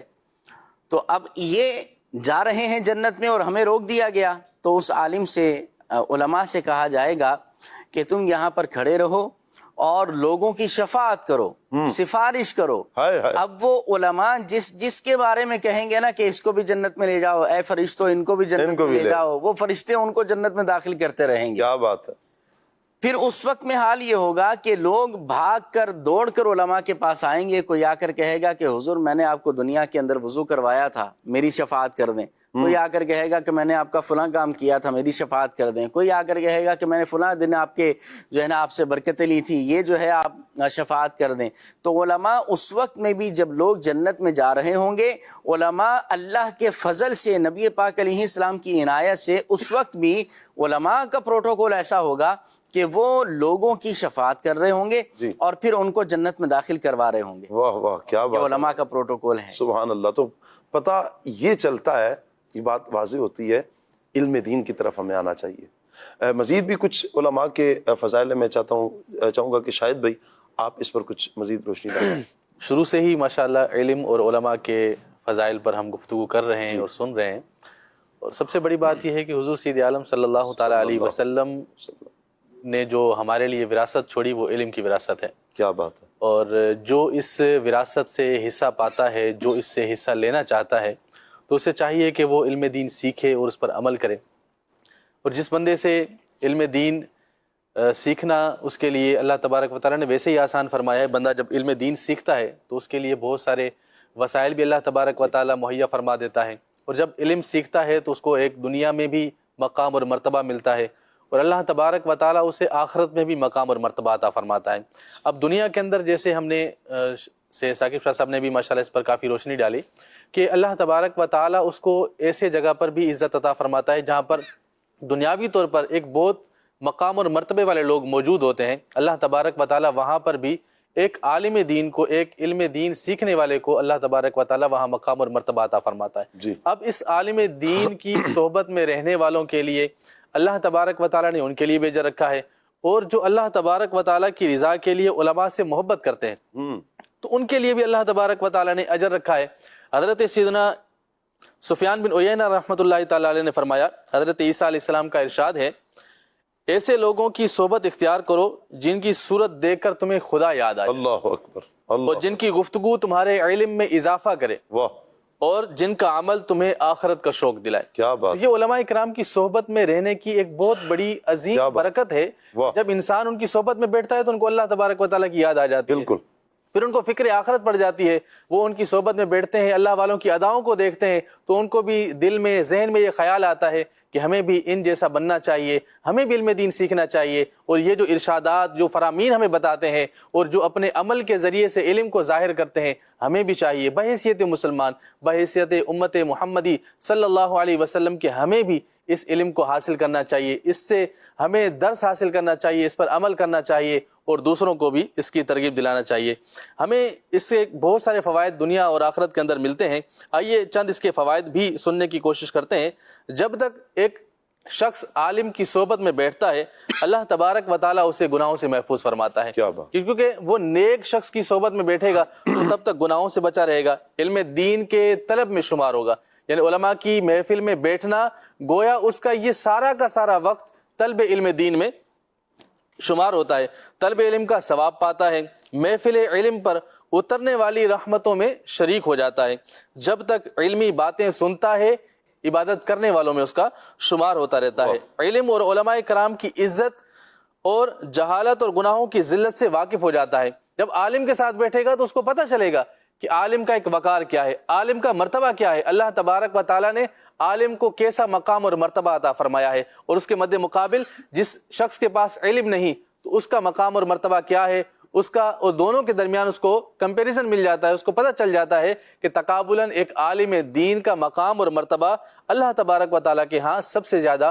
اس کا ہے جس نے علم دین حاصل کیا۔ جب ان علماء کرام کی کوئی مشکل بات اس کی سمجھ میں نہیں آتی تو اس کا دل ٹوٹ جاتا ہے، اور ٹوٹے دل والوں میں لکھا جاتا ہے، یعنی جب وہ محفل میں بیٹھتا ہے، علم دین سیکھتا ہے اور کوئی بات سمجھ آ جاتی ہے تو اس پر بھی اس کو اجر ملتا ہے، اور اگر اس کو کوئی بات سمجھ نہیں آتی تو اس کا دل ٹوٹتا ہے تو اللہ تبارک و تعالیٰ اس پر بھی اس کو اجر عطا فرماتا ہے کہ کسی شخص کا دل ٹوٹتا ہے تو اللہ تبارک و تعالیٰ کی اس شخص پر بھی رحمت ہوتی ہے۔ ٹوٹے ہوئے دل کی جو دعا ہے اس کے بارے میں باقاعدہ ہے کہ دعا قبول ہوتی ہے، جو دعا کی قبولیت کے جو لمحات اوقات لکھے گئے ہیں ان میں ٹوٹا ہوا دل بھی ہے، جب دل ٹوٹتا ہے دکھی ہوتی ہے۔ جی، اللہ تبارک و تعالیٰ ارشاد فرماتا ہے میں ٹوٹے دل والوں کے پاس ہوں، یعنی اللہ تبارک و تعالیٰ کا قرب حاصل ہوتا ہے، جس کو اللہ کا قرب حاصل ہو یقیناً اللہ تبارک و تعالیٰ اس کی بگڑی بنا دیتا ہے اور اس کی دعاؤں کو قبول فرماتا ہے۔ سبحان اللہ، سبحان اللہ۔ مزید ارشاد فرمانا۔ جی، مزید فرماتے ہیں کہ میں کہتا ہوں عالم دین کی زیارت اور اس کی محفل میں حاضر ہونے پر جس ثواب کا وعدہ کیا گیا ہے وہ اس کے علاوہ ہے، یعنی ایک تو اس کو بیٹھنے کی برکات حاصل ہو رہی ہے، علم دین سیکھ رہا ہے، اس سے استفادہ کرتا ہے، اور اس کے علاوہ اللہ تبارک و تعالیٰ نے اس کے سیکھنے پر جو ثواب کا اجر عطا فرمایا اس کا وعدہ اس کے علاوہ ہے۔ اللہ اکبر، اللہ اکبر۔ حضرت امام احمد بن حنبل رحمۃ اللہ تعالیٰ علیہ رات میں 100 یا اس سے زائد نفل پڑھا کرتے تھے۔ جب انہوں نے حضرت یحییٰ بن معین رحمۃ اللہ تعالیٰ علیہ سے ملاقات کی تو اپنے رات کے قیام اور نوافل کی تعداد کو کم کرتے ہوئے حضرت یحییٰ بن معین رحمۃ اللہ تعالیٰ علیہ کی صحبت میں علمی مذاکرہ رہنے کے لیے بیٹھنا شروع کر دیا۔ یعنی شاید بھائی یہ اسلاف کا ایک انداز رہا ہے کہ علم دین حاصل کیا، ٹھیک ہے، ایک تو ہم دیکھیں تھوڑا سا ماضی کی طرف جائیں تو علماء سے لوگوں کی محبت، علماء پر لوگوں کا اعتماد، علماء کرام کی بارگاہ میں لوگوں کا آنا، یہ کس قدر زیادہ ہوتا تھا۔ عمران بھائی یہ بھی تو ایک وقت تھا، خیر ایسا نہیں ہے کہ آج بھی ختم ہو چکا ہے، آج بھی لوگ علماء کرام سے محبت کرتے ہیں، لوگوں پر علماء کرام پر اعتماد کیا جاتا ہے، علماء کے پاس آیا جاتا ہے، شرعی رہنمائی لی جاتی ہے، لیکن ایک بہت بڑا طبقہ ایسا نہیں لگتا آپ کو کہ وہ اس وجہ سے شاید دور ہو جاتے ہیں کہ اگر کچھ پوچھیں گے تو طبیعت کے مخالف کوئی جواب آ جائے گا؟ وہ ایسے ہی ہے کہ جیسے میں بلڈ ٹیسٹ نہیں کروا رہا، کیوں جی؟ کوئی بیماری نکل آئے گی؟ کیا کہتے ہیں ایسے افراد کے بارے میں؟ دیکھیں جی، علماء سے محبت تو رب کی عطا ہے، رب کی عطا، اللہ جسے عطا کیا فرمائے بات ہے، واہ، وہی علماء سے اور دین والوں سے محبت کیا کرتا ہے۔ کن عالمن، عالم بن جاؤ، عالماً، سبحان، یا متعلم بن جاؤ، علم حاصل کر۔ عالم نہیں بن سکتے تو پھر طالب علم بن جاؤ، طالب علم نہیں بن سکتے فرمایا کہ پھر ان کے پاس بیٹھنے والے بن جاؤ، ان کی صحبت اختیار کرنے والے بن جاؤ۔ چوتھا فرمایا کہ یہ بھی نہیں کر سکتے، چوتھی بات کیا فرمائی؟ فرمایا کہ ان سے محبت کرنے والے بن جاؤ۔ پانچویں نہ بننا، پانچویں نہ بننا، ولا تکن خامسا، پانچویں نہ بننا، فتح لکھ، پانچویں بنو گے تو ہلاک ہو جاؤ گے۔ تو علماء کی دشمنی، علماء سے نفرت سے بچنا چاہیے، بلکہ علماء اور دیندار لوگوں سے محبت ہونی چاہیے۔ اور یہ دیندار لوگوں سے، علماء سے محبت جو ہے نا، ان کے دین کی وجہ سے ہے، جی، ان کے علم کی وجہ سے ہے۔ دیکھیں نا کہ ہمارے بزرگوں نے لکھا ہے کہ دیکھیں، گناہگار سے نفرت نہ کریں، گناہ سے نفرت کریں، کیونکہ گناہگار سے جو محبت ہے، اس کے دل میں جو ایمان موجود ہے، اس کے ایمان کی وجہ سے اس سے محبت کا حکم ہے۔ جی، لیکن عارضی طور پر جو گناہ اس کے ساتھ لاحق ہو چکا ہے، اس کی وجہ سے اس گناہ سے نفرت ہوگی، گناہگار سے نہیں ہوگی۔ اسی لیے تو دیکھیں نا کہ ہمارے اسلاف نے جب گناہگاروں کو محبت دی، جی، آپ کتابیں اٹھا کر دیکھ لیں، بڑے بڑے اولیاء آپ کو ایسے ملیں گے، ان کا ماضی پڑھیں، اور پھر جب وہ بدلے، اللہ کا جب ان پر کرم ہوا تو پھر وہ کیسے ولایت کے مرتبے پر فائز ہوئے۔ اللہ رب العالمین نے ان کے ہاتھ پر ہزاروں لاکھوں لوگوں کو ہدایت عطا فرما دی۔ بالکل۔ تو اسی طرح دیکھیں، عالم سے جو محبت ہے اس کے علم کی وجہ سے ہے۔ اچھا، یہ جو آپ بات کر رہے ہیں نا کہ بعض لوگ مخالف ہی چلتے ہیں، دراصل اس کی وجہ ایک جو میں سمجھتا ہوں وہ یہ ہے کہ بعض اوقات وہ چند علماء کا کچھ ایسا عمل دیکھ لیتے ہیں جو خلاف شرع ہوتا ہے، یا خلاف سنت ہوتا ہے، یا ان کے ذہن کے مطابق درست نہیں ہوتا ہے۔ ایسا نہیں ہونا چاہیے۔ دیکھیں، یقیناً بعض جگہوں پر کمی ہو سکتا ہے کہ ہو، لیکن اب اس کی وجہ سے سب پر تو حکم نہیں لگایا جا سکتا۔ پھر دوسرا یہ ہے کہ جب اگر کسی کے اندر کوئی کمی ہے، وہ ہو سکتا ہے آپ کے مطابق ہو، حقیقت میں انہوں نے جائز پر ہی عمل کیا ہو۔ جی، جیسے کسی نے، ایک شخص کو میں نے پڑھا تھا، تو کسی نے جو ہے نا وہ کھڑے ہو کر پانی پیا۔ اب کھڑے ہو کر پانی پینا خلاف سنت ہے، بالکل۔ تو اس کے مخالف نے اسے کہا کہ کھڑے ہو کر پانی پیتے ہو، یہ تو خلاف سنت ہے۔ تو انہوں نے جواب دیا، میں نے کھڑے ہو کر پانی اس لیے پیا کہ تم جیسا جاہل اسے ناجائز نہ سمجھ لے۔ اللہ اکبر، کہ ہے تو جائز لیکن سنت کے خلاف ہے۔ جی، تو یہ چیزیں سمجھیں، ہماری عوام کو اور ہمیں بھی چیزیں سمجھنے کی ضرورت ہے۔ اور اگر کہیں پر کوئی آپ کو چیز محسوس ہوتی ہے تو ڈائریکٹ اس سے آپ رابطہ کریں نا، ڈائریکٹ اس سے مسئلہ حل کریں کہ یہ چیز ایسی ہے، کیا واقعی ایسی ہے۔ تو بہرحال یہ جو آپ نے کہا کہ بعض لوگ ایسے ہیں، تو اس میں کچھ ہو سکتا ہے ہمارا بھی کردار ہو، لیکن دیکھنے والوں کو بھی جو ہے نا وہ پازیٹیو وے کی طرف جانا چاہیے۔ عمران بھائی، جو میں عرض کرنا چاہتا ہوں نا وہ یہ ہے کہ علماء کی قدر بھی ہے، پتہ ہے کہ یہ عالم کا مقام مرتبہ کیا ہوتا ہے، یہ بھی ہے، لیکن جیسے مثال کے طور پر کاروبار کا کوئی معاملہ لے لیں، اگر کوئی مسئلہ پوچھ لیا اور مفتی صاحب نے کہہ دیا یہ ناجائز ہے، کام چھوڑنا پڑے گا، میں کہتے ہیں جی میں اس لیے نہیں جا رہا کہ یہ نہ ہو کہ حرام قرار دیں، حالانکہ یہ حرام نہیں قرار دیں گے، اپنی ذات سے کوئی مفتی صاحب تو کوئی حرام نہیں قرار دیتے نا، وہ تو اگر آپ فتویٰ لے رہے ہیں، دیکھیں دو باتیں ہیں نا، یا آپ مشورہ کر رہے ہیں یا فتویٰ لے رہے ہیں۔ مشورہ بھی آپ اہل علم سے کریں گے، علماء سے کریں کہ یہ میں کام کر لوں، تو وہ علماء بتائیں گے ٹھیک ہے کر لو، یہ بہتر ہے۔ فتوے کا مطلب کیا ہے؟ فتویٰ حکم ربی ہے، اللہ پاک کا حکم ہے، یعنی جو شریعت مطہرہ کا حکم ہے اس پر تو عمل ہی عمل کرنا ہے۔ مشورے میں تو آپ کو اختیار ہے کہ کریں یا نہ کریں، یہاں پر مشورہ نہیں ہوگا۔ اگر آپ فتویٰ لینے کے لیے جا رہے ہیں تو مفتی صاحب اپنی ذات سے آپ کو نہیں کہیں گے کہ میں کہہ رہا ہوں یہ حرام ہے، وہ یہ کہیں گے کہ اللہ کا قرآن یہ کہتا ہے، نبی پاک علیہ الصلوۃ والسلام کی احادیث یہ بتاتی ہیں، ہمارے اسلاف کا یہ طریقہ کار، یہ اصول ہیں، ان اصولوں کی بنیاد پر یہ کام ٹھیک نہیں ہے، ناجائز ہے، حرام ہے، اس سے بچیں۔ پھر آپ کو ممکن ہے کہ دوسری راہ بھی دکھا دی جائے، آپ اس کو چھوڑ کر یہ کام اگر کرتے ہیں آپ کے لیے اس میں فائدہ ہے۔ تو یہ ایسے افراد جو ایک تو علم حاصل نہیں کیا اور پھر دوسرا علم والوں کے پاس آتے نہیں ہیں، اس وجہ سے نہیں آتے کہ بس مسئلہ ہو جائے گا۔ قرآن پاک میں واضح طور پر اللہ نے فرمایا ہے جی فَاسْأَلُوا أَهْلَ الذِّكْرِ إِن كُنتُمْ لَا تَعْلَمُونَ، ہائے کیا بات، فرمایا اگر تمہیں علم نہیں ہے تو علم والوں سے پوچھو۔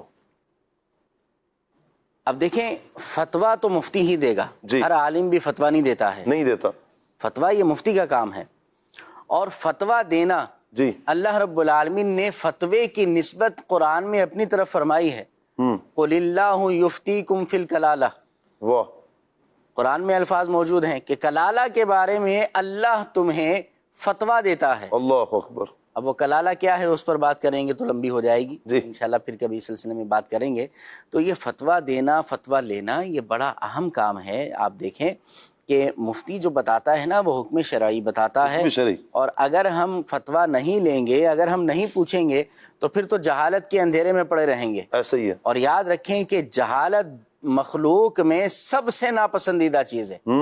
آپ دیکھیں منقول ہے کہ جب اللہ رب العالمین نے جہالت کو پیدا فرمایا نا، جہالت کو بنایا، جہالت بھی مخلوق ہے، جی، جب اللہ نے اس کو تخلیق فرمایا تو اللہ رب العالمین نے جہالت سے فرمایا کہ تو آگے آ، تو وہ پیچھے چلی گئی، پھر فرمایا کہ پیچھے جا تو وہ آگے آ گئی۔ اللہ اکبر، یعنی اللہ کے حکم کی خلاف ورزی اس نے پیدا ہوتے ہی کر لی۔ اللہ اکبر۔ اللہ رب العالمین نے فرمایا کہ تم مخلوق میں میرے نزدیک سب سے زیادہ ناپسندیدہ ہے، اور میں تجھے اپنی مخلوق کے بدترین لوگوں میں رکھوں گا۔ اللہ اکبر۔ تو جو جاہل ہیں اور وہ علم حاصل کرنے کی طرف آتے نہیں ہیں، بے علم ہیں، تو غور کرنا چاہیے کہ کہیں مخلوق کے بدترین لوگوں میں ہمارا شمار تو نہیں ہے۔ اللہ کی پناہ، اللہ کی پناہ۔ اور اس پر بھی اللہ سے توفیق مانگے کہ مولا مجھے اس کی توفیق بھی عطا فرما۔ تو دیکھیں علم حاصل کرنا، آپ دنیا کی کوئی بھی چیز دیکھ لیں، جب کسی کو کوئی چیز نہیں آتی تو وہ سیکھنے سے، حاصل کرنے سے وہ چیز آیا کرتی ہے۔ اور باقاعدہ طور پر حدیث میں تو یہ بھی کہا گیا نا کہ انما العلم بالتعلم، جی، کہ علم تو حاصل کرنے سے ہی آتا ہے۔ ماں کے پیٹ سے کوئی عالم بن کے نہیں آتا، ماں کے پیٹ سے کوئی ڈاکٹر بن کے نہیں آتا، جی، پیدائشی طور پر کوئی بھی ڈاکٹر نہیں ہوتا، کوئی حکیم نہیں ہوتا، کوئی عالم نہیں ہوتا، جی، لیکن حاصل کرنے سے سب چیزیں حاصل ہوتی ہیں۔ مل جاتی ہیں۔ اور ماشاءاللہ علماء بیٹھے ہیں، باب تفاعل ہے یہاں پر، جی، تو باب تفاعل کا خاصہ جو ہے نا مشقت ہوتا ہے، جی، ہیں جی، تو اس کا مطلب یہ ہے کہ علم بمشقت حاصل کرنے سے حاصل ہوتا ہے، کیا بات ہے، ایسا مشقت ہی۔ اس کے لیے جھیلنا پڑتی ہے۔ تو بہرحال علم حاصل کریں، علم حاصل کرنے میں دنیا کا بھی فائدہ ہے اور آخرت کا بھی فائدہ ہے۔ اور یہ نہ سوچیں جی، کہ جیسے آپ نے کہا نا کہ بعض لوگ آ کر فتویٰ لیں گے، جی، یا مسئلہ پوچھیں گے تو بتا دیں گے بھی یہ تو حرام ہے، اس سے بچنا پڑے گا۔ تو دیکھیں رزق کا ذمہ میرے رب نے لیا ہے، لیا ہوا، رزق کا مالک اللہ رب العالمین ہے۔ تو یہ نہ دیکھیں کہ میں کیا کر رہا ہوں، وہ چلے گا نہیں چلے گا، اسباب و ذرائع جو حالات و واقعات کے تقاضے ہیں وہ پورے کریں، اس کے مطابق کاروبار کریں، انشاءاللہ برکت ہوگی۔ مالک بن دینار رحمۃ اللہ تعالی علیہ کا واقعہ ہے یا کسی اور بزرگ کا ہے، تو انہوں نے ایک شخص کے بارے میں بتلایا، فرمایا کہ ان کے پاس جو ہے نا ایک شخص آیا اور آ کر اپنا کاروبار بیان کیا کہ یہ میں کام کرتا ہوں، مجھے کرنا چاہیے یا نہیں۔ جی، تو آپ نے فرمایا کہ یہ تو حرام ہے، اس سے بچنا پڑے گا۔ اس نے کہا کہ اگر میں یہ چھوڑ دوں گا تو میرے بچے بھوکے مر جائیں گے، اللہ، میں کماؤں گا کہاں سے، کھاؤں گا کہاں سے؟ تو آپ رحمۃ اللہ تعالی علیہ نے اس شخص کی اس بات پر لوگوں کو مخاطب کر کے فرمایا کہ لوگوں سنو، یہ بندہ کہتا ہے کہ جب تک میں اللہ کی نافرمانی کر رہا تھا تب تک تو اللہ مجھے رزق عطا فرماتا تھا، ہائے ہائے ہائے ہائے، جب تک میں اس کی دشمنوں کی صف میں تھا، جب تک میں اس کی نافرمانی کر رہا تھا تب تک تو میرا رب مجھے روزی دے رہا تھا، لیکن جب میں اس کے فرما برداروں میں آ جاؤں گا، جب میں اس کے دوستوں کی لسٹ میں آ جاؤں گا، پھر مجھے میرا رب روزی نہیں دے گا۔ یہ بڑی بہت اہم بات ہے، اللہ کرے مدنی چینل کے ناظرین ہم سمجھنے میں کامیاب ہو جائیں کہ جب تک بندہ گناہ والے کام کر رہا ہے، رزق تو مل رہا ہے، اس کو کیا مل رہا ہے، اس کے احکام شرع کیا ہے وہ مفتیان کرام بیان کریں گے، لیکن رزق مل رہا ہے اس کو، یہ دیکھنے کی بات ہے، رزق اسے مل رہا ہے، اور جب وہ شریعت کے مطابق کرے گا کیا اللہ اسے رزق نہیں دے گا؟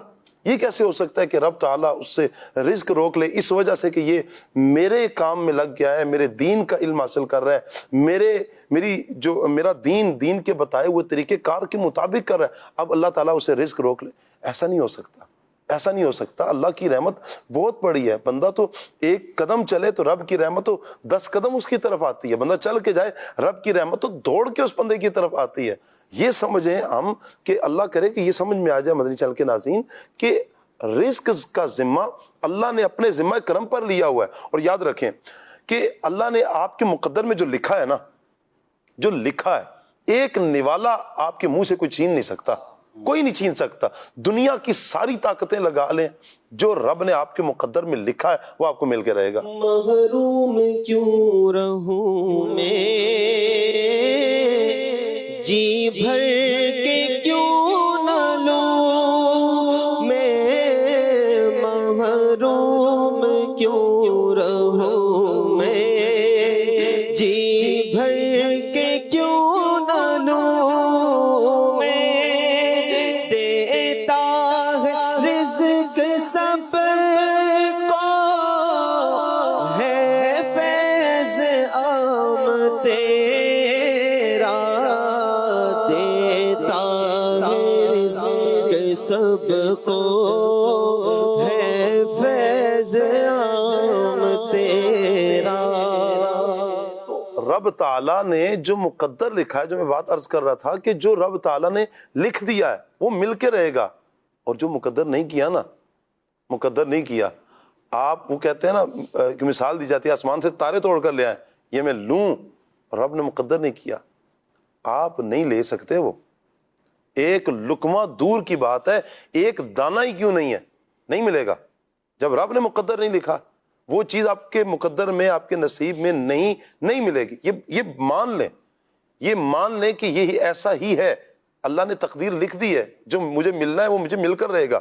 اب انسان کوشش کرے گا نا اس کے حلال ذرائع کے مطابق، وہ جو رب تعالیٰ نے لکھا ہوا ہے اس کو پانے کی پوری کوشش کرے گا۔ حرام ذرائع کی طرف کیوں بڑھتے ہیں؟ جو اللہ نے نصیب کیا نا وہ مل کر رہے گا۔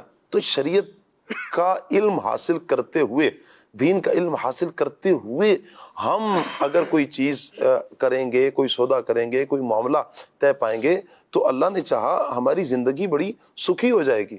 میں آپ کو بتاؤں مدنی چینل کے ناظرین، اتنی سکھی ہو جائے گی کہ آپ مطمئن ہوں گے۔ آپ کو پتہ ہے سب سے پہلے آپ کا مطمئن ہونا بہت ضروری ہے۔ اگر آپ مطمئن نہیں ہیں تو آپ مجھے بتائیں کہ آپ کی قلبی کیفیت کیا ہوگی؟ شاید بھائی جب بندہ ہی مطمئن نہیں ہے، اپنے آپ سے ہی مطمئن نہیں ہے، بھائی میں مطمئن ہی نہیں ہوں، مجھے پتہ ہے اگر غلط کام کیا نا تو اندر بھی تو ایک مفتی بیٹھا ہوا ہے نا، اندر ایک مفتی بیٹھا ہوا ہے۔ ایک صحابی حضور کی بارگاہ میں آئے، نبی پاک علیہ السلام سے عرض کرتے ہیں، آئے کچھ پوچھنے کے لیے، تو حضور علیہ السلام نے ان کو قریب بلایا اور قریب ہوئے یہاں تک کہ بہت زیادہ حضور کے قریب بیٹھے۔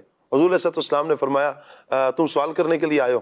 جی یا رسول اللہ۔ حضور فرماتے ہیں تم پوچھو یا میں بتا دوں؟ آپ پوچھو گے یا میں ہی بتا دوں؟ تم پوچھنے کے لیے کیا آئے ہو؟ عرض کرتے ہیں یا رسول اللہ آپ بتا دیں۔ نبی پاک علیہ السلام نے فرمایا تم خیر اور شر کے بارے میں پوچھنے کے لیے آئے ہو۔ خیر کیا ہے، شر کیا ہے؟ جی یا رسول اللہ یہ پوچھنے کے لیے آئے۔ اس کا جواب پھر حضور علیہ السلام نے یوں 3 انگلیاں حضور نے ان کے سینے مار کے فرمایا فقال استفت من قلبک، یہ تمہیں دل بتائے گا۔ اندر بیٹھا وہ مفتی تمہیں فتویٰ دے گا کہ خیر کیا ہے، شر کیا۔ دل میں کھٹکا ہوگا، ایک مرتبہ کھٹکے گا، غلط ہے۔ آپ اگر کوئی غلط کریں گے، کوئی حرام کھائیں گے، جب آپ کو پتہ نہیں ہے تو، لیکن حرام کی طرف جب بڑھیں گے نا دل کھٹکے گا ضرور۔ ایسی ٹینشن، یہ بار بار کی ٹینشنیں ہیں، تو یہ علم دین کی برکت سے ٹینشن دور نہیں ہو جائے گی شاید بھائی؟ جی بالکل، جیسا کہ آپ نے فرمایا ایک شخص کو جو چیز مقدر میں ملنی ہے وہ مل کے ہی رہے گی جی، اور جب اس کو علم حاصل ہے، اس کو حلال اور حرام کی تمییز ہے جی، تو وہ پھر اللہ تبارک و تعالیٰ کے دیے پر صبر بھی کرتا ہے، اور اگر اس کو جس وقت حاجت ہے، بعض اوقات اس وقت نہیں مل رہا ہوتا، تو وہ اللہ تبارک و تعالیٰ کی بارگاہ میں گزارش کرے، اللہ تبارک و تعالیٰ سے التجا کرے، مطالبہ کرے، اللہ تبارک و تعالیٰ نے جو اس کے حق میں مقدر کیا ہے اس کو مل جائے گا۔ لیکن اس چیز کا علم ہونا ضروری ہے، کیونکہ جس چیز کے بارے میں وہ علم رکھے گا تو ہی وہ اللہ تبارک و تعالیٰ سے اس کا مطالبہ کرے گا. اس کو پتہ ہے رزق حلال کمانے کا طریقہ کیا ہے تو وہ رزق حلال کمانے کے طریقے کی طرف جائے گا. اگر اس کو اس چیز کا علم ہی نہیں ہے کہ حلال کمانا کیسے ہے تو ظاہر سی بات ہے وہ پھر حرام کاموں میں پڑ جائے گا. اگر ہمیں یہ نہیں پتا کہ کوئی یہ کام کرنا ہے تو اس کا شرعی حکم کیا ہے, شرعی طریقہ کیا ہے, تو جب تک اس کو ان چیزوں کے بارے میں علم حاصل نہیں ہوگا تب تک وہ ان کاموں کے اندر اچھے طریقے سے کامیابی حاصل نہیں کر سکتا اور اللہ کی رضا بھی حاصل نہیں کر سکتا. یہ علم ہی کی برکت ہے مدنی چینل کے ناظرین کہ اگر آپ علم دین کی حاصل کر کے اور شریعت کے مطابق کو معاملہ کریں گے آپ ٹینشن فری ہیں. جو میں نے کہا تھا ٹینشن فری ہیں, نہیں بے قراری, پریشانی, ٹینشنیں, یہ ٹینشن بڑھتی رہے گی, دل کھٹکتا رہے گا, غلط کیا تم نے. ضمیر ہے نا, مر نہ جائے وہ ایک الگ بات ہے, ضمیر مر نہ جائے کہا جاتا ہے نا, ضمیر ہی مردہ ہو گیا, وہ ایک الگ بات ہے. ایمان اندر ہے نا تو ضمیر آپ کو جھنجھوڑے گا, روزانہ کٹہرے میں کھڑا کرے گا, تو نے غلط کیا ہے. ہو اندر ایمان کی دولت ہو اور بندہ ہوش و حواس میں ہو, دل زندہ ہو, دل نہ مر گیا ہو, تو کھڑا کرتا ہے کٹہرے میں. غلط کیا تم نے. ایک شخص کو اس طرح کے معاملات میں جب ملوث دیکھا تو میں نے کہا یار تمہارے دل میں کبھی بھی ایسا فیل نہیں ہوا کہ یار میں رب کی نافرمانی کر رہا ہوں یا یہ کام غلط ہے؟ بالکل بدیہی سی بات ہے, واضح ہے کہ یہ جو میں کام کر رہا ہوں یہ شریعت مطہرہ کے بالکل مخالف ہے, میں یہ گناہ کر رہا ہوں. تو تمہارے دل میں کبھی بھی یہ چیز نہیں آتی کہ یار میں غلط کر رہا ہوں؟ تو پھر وہ مسکرا کر مجھے کہتا ہے کہ شاید بھائی اگر آپ کو یہ فیل ہوتا ہے تو آپ خوش نصیب ہیں.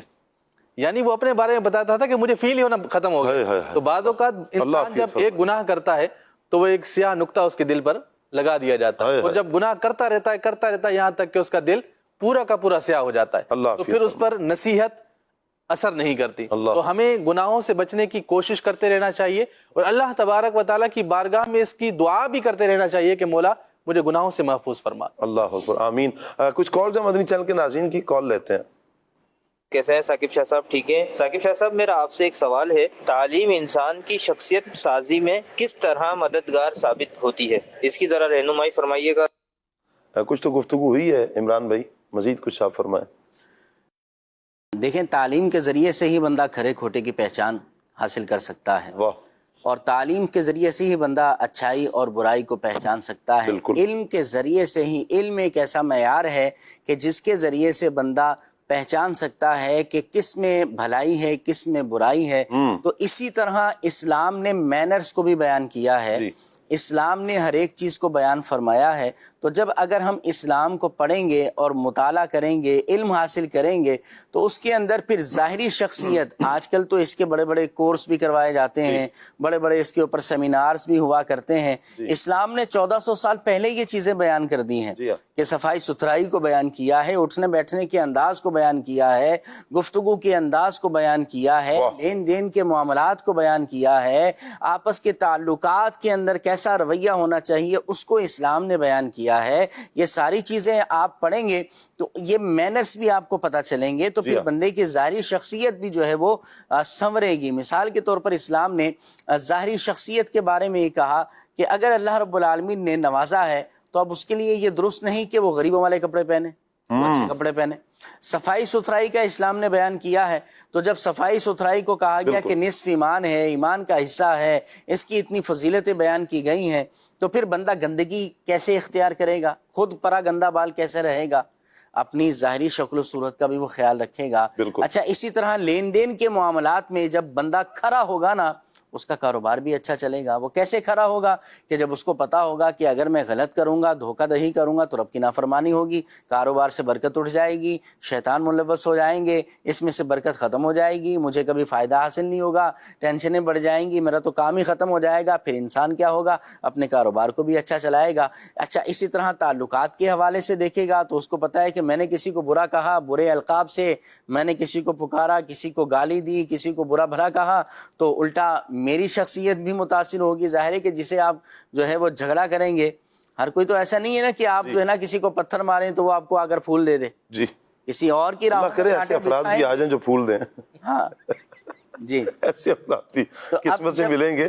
لیکن میں ایک شخصیت کو جانتا ہوں جنہوں نے اپنے قاتل کے بارے میں بھی یہ کہا ہوا ہے کہ اگر کوئی مجھے شہید کر دے اللہ اور ایمان کی سلامتی کے ساتھ دنیا سے جائے، اور اللہ نے اس کا معاملہ اگر میرے سپرد کیا تو اس کا ہاتھ پکڑ کے جنت میں جاؤں گا، لے کر جاؤں گا۔ وہ شخصیت قبلہ شیخ طریقت امیر علیہ سنت کی ذات ہے۔ اچھا، یہ امیر اہل سنت کیوں کہ اسلام کی تعلیمات کو آپ نے بغور دیکھا ہے، کیا بات ہے، واہ! اللہ نے علم عطا فرمایا ہے، نبی پاک علیہ الصلوۃ والسلام کی سیرت آپ کے پیش نظر ہے، قرآن و حدیث شیخ طریقت امیر اہل سنت کے پیش نظر ہے، تبھی تو آپ کی یہ تعلیمات ہے نا، تبھی تو آپ کا یہ ذہن ہے، اور آپ نے اپنے مریدین کو، اپنے ماننے والوں کو یہ چیزیں عطا فرمائی ہیں۔ بالکل۔ تو یہ اصل سرچشمہ ہدایت تو قرآن و حدیث ہے، اسلام ہے، اور وہی تعلیم ہمارے شیخ طریقت نے ہمیں عطا فرمائی ہے۔ تو بات وہی ہے کہ علم حاصل کریں گے تو ظاہری شخصیت بھی انشاءاللہ بہتر سے بہتر ہی ہوگی، اس میں نقصان نہیں۔ کیا بات۔ ایک اور کال لیتے ہیں جی، آپ کی کالز ہیں، کال لیتے ہیں۔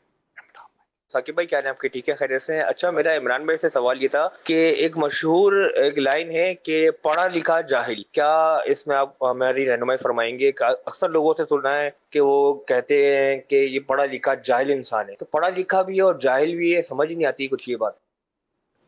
عمران بھائی، یہ عموماً اس شخص کے لیے کہا جاتا ہے کہ جس کو علم تو ہے مگر وہ اپنے علم پہ عمل نہیں کرتا ہے۔ کیا بات ہے۔ ظاہری طور پر دیکھا جاتا ہے تو پڑھا لکھا لگتا ہے، لیکن اس کا عمل دیکھا جاتا ہے تو اس کے خلاف نظر آتا ہے، تو اس کے لیے اسے کہا جاتا ہے کہ یار تم تو پڑھے لکھے جاہل ہو، یعنی پڑھا لکھا بھی ہے تم نے مگر پھر بھی اس پر عمل نہیں کرتے ہو، تو ایسا نہیں ہونا چاہیے، ہمیں یہ جملہ کہنے سے بچنا چاہیے۔ چلیں جی، ایک اور کال لیتے ہیں جی آپ کی۔ حیرت تاریخ سے بات سے عرض کر رہا ہوں، ثاقب شاہ جی، آج آپ نے جو سیٹ اور جو انداز جو آپ سٹارٹنگ کرتے ہیں پروگرام کا، بہت دل کو چھونے والا تھا۔ اللہ پاک دعوت اسلامی کے ہر شعبے کو، بالخصوص مدنی چینل کو ترقی عطا فرمائے۔ استاد کے ضمن میں عرض کرنا تھا، جو مشائخ اعظام ہوتے ہیں یا شیخ ہوتے ہیں ہمارے پیر صاحب، تو وہ بھی استاد کی کیٹیگری میں آئیں گے، اور اس کے ادب کے کیا کیا تقاضے، کس طرح ادب کیا جائے، اس پہ مدنی پھول ارشاد فرمائیے گا۔ تو کیا فرماتے ہیں، چونکہ شیخ یہ بھی تو عالم ہوتا ہے، یقینی بات ہے، شیخ پیر کا عالم ہونا یہ تو ضروری ہے، اگر عالم نہیں تو پیر ہی نہیں ہوگا، تو شیخ صاحب وہ بھی ایک عالم، ایک استاد کی حیثیت رکھتے ہیں، تو ان کا ادب کس انداز کا ہونا چاہیے؟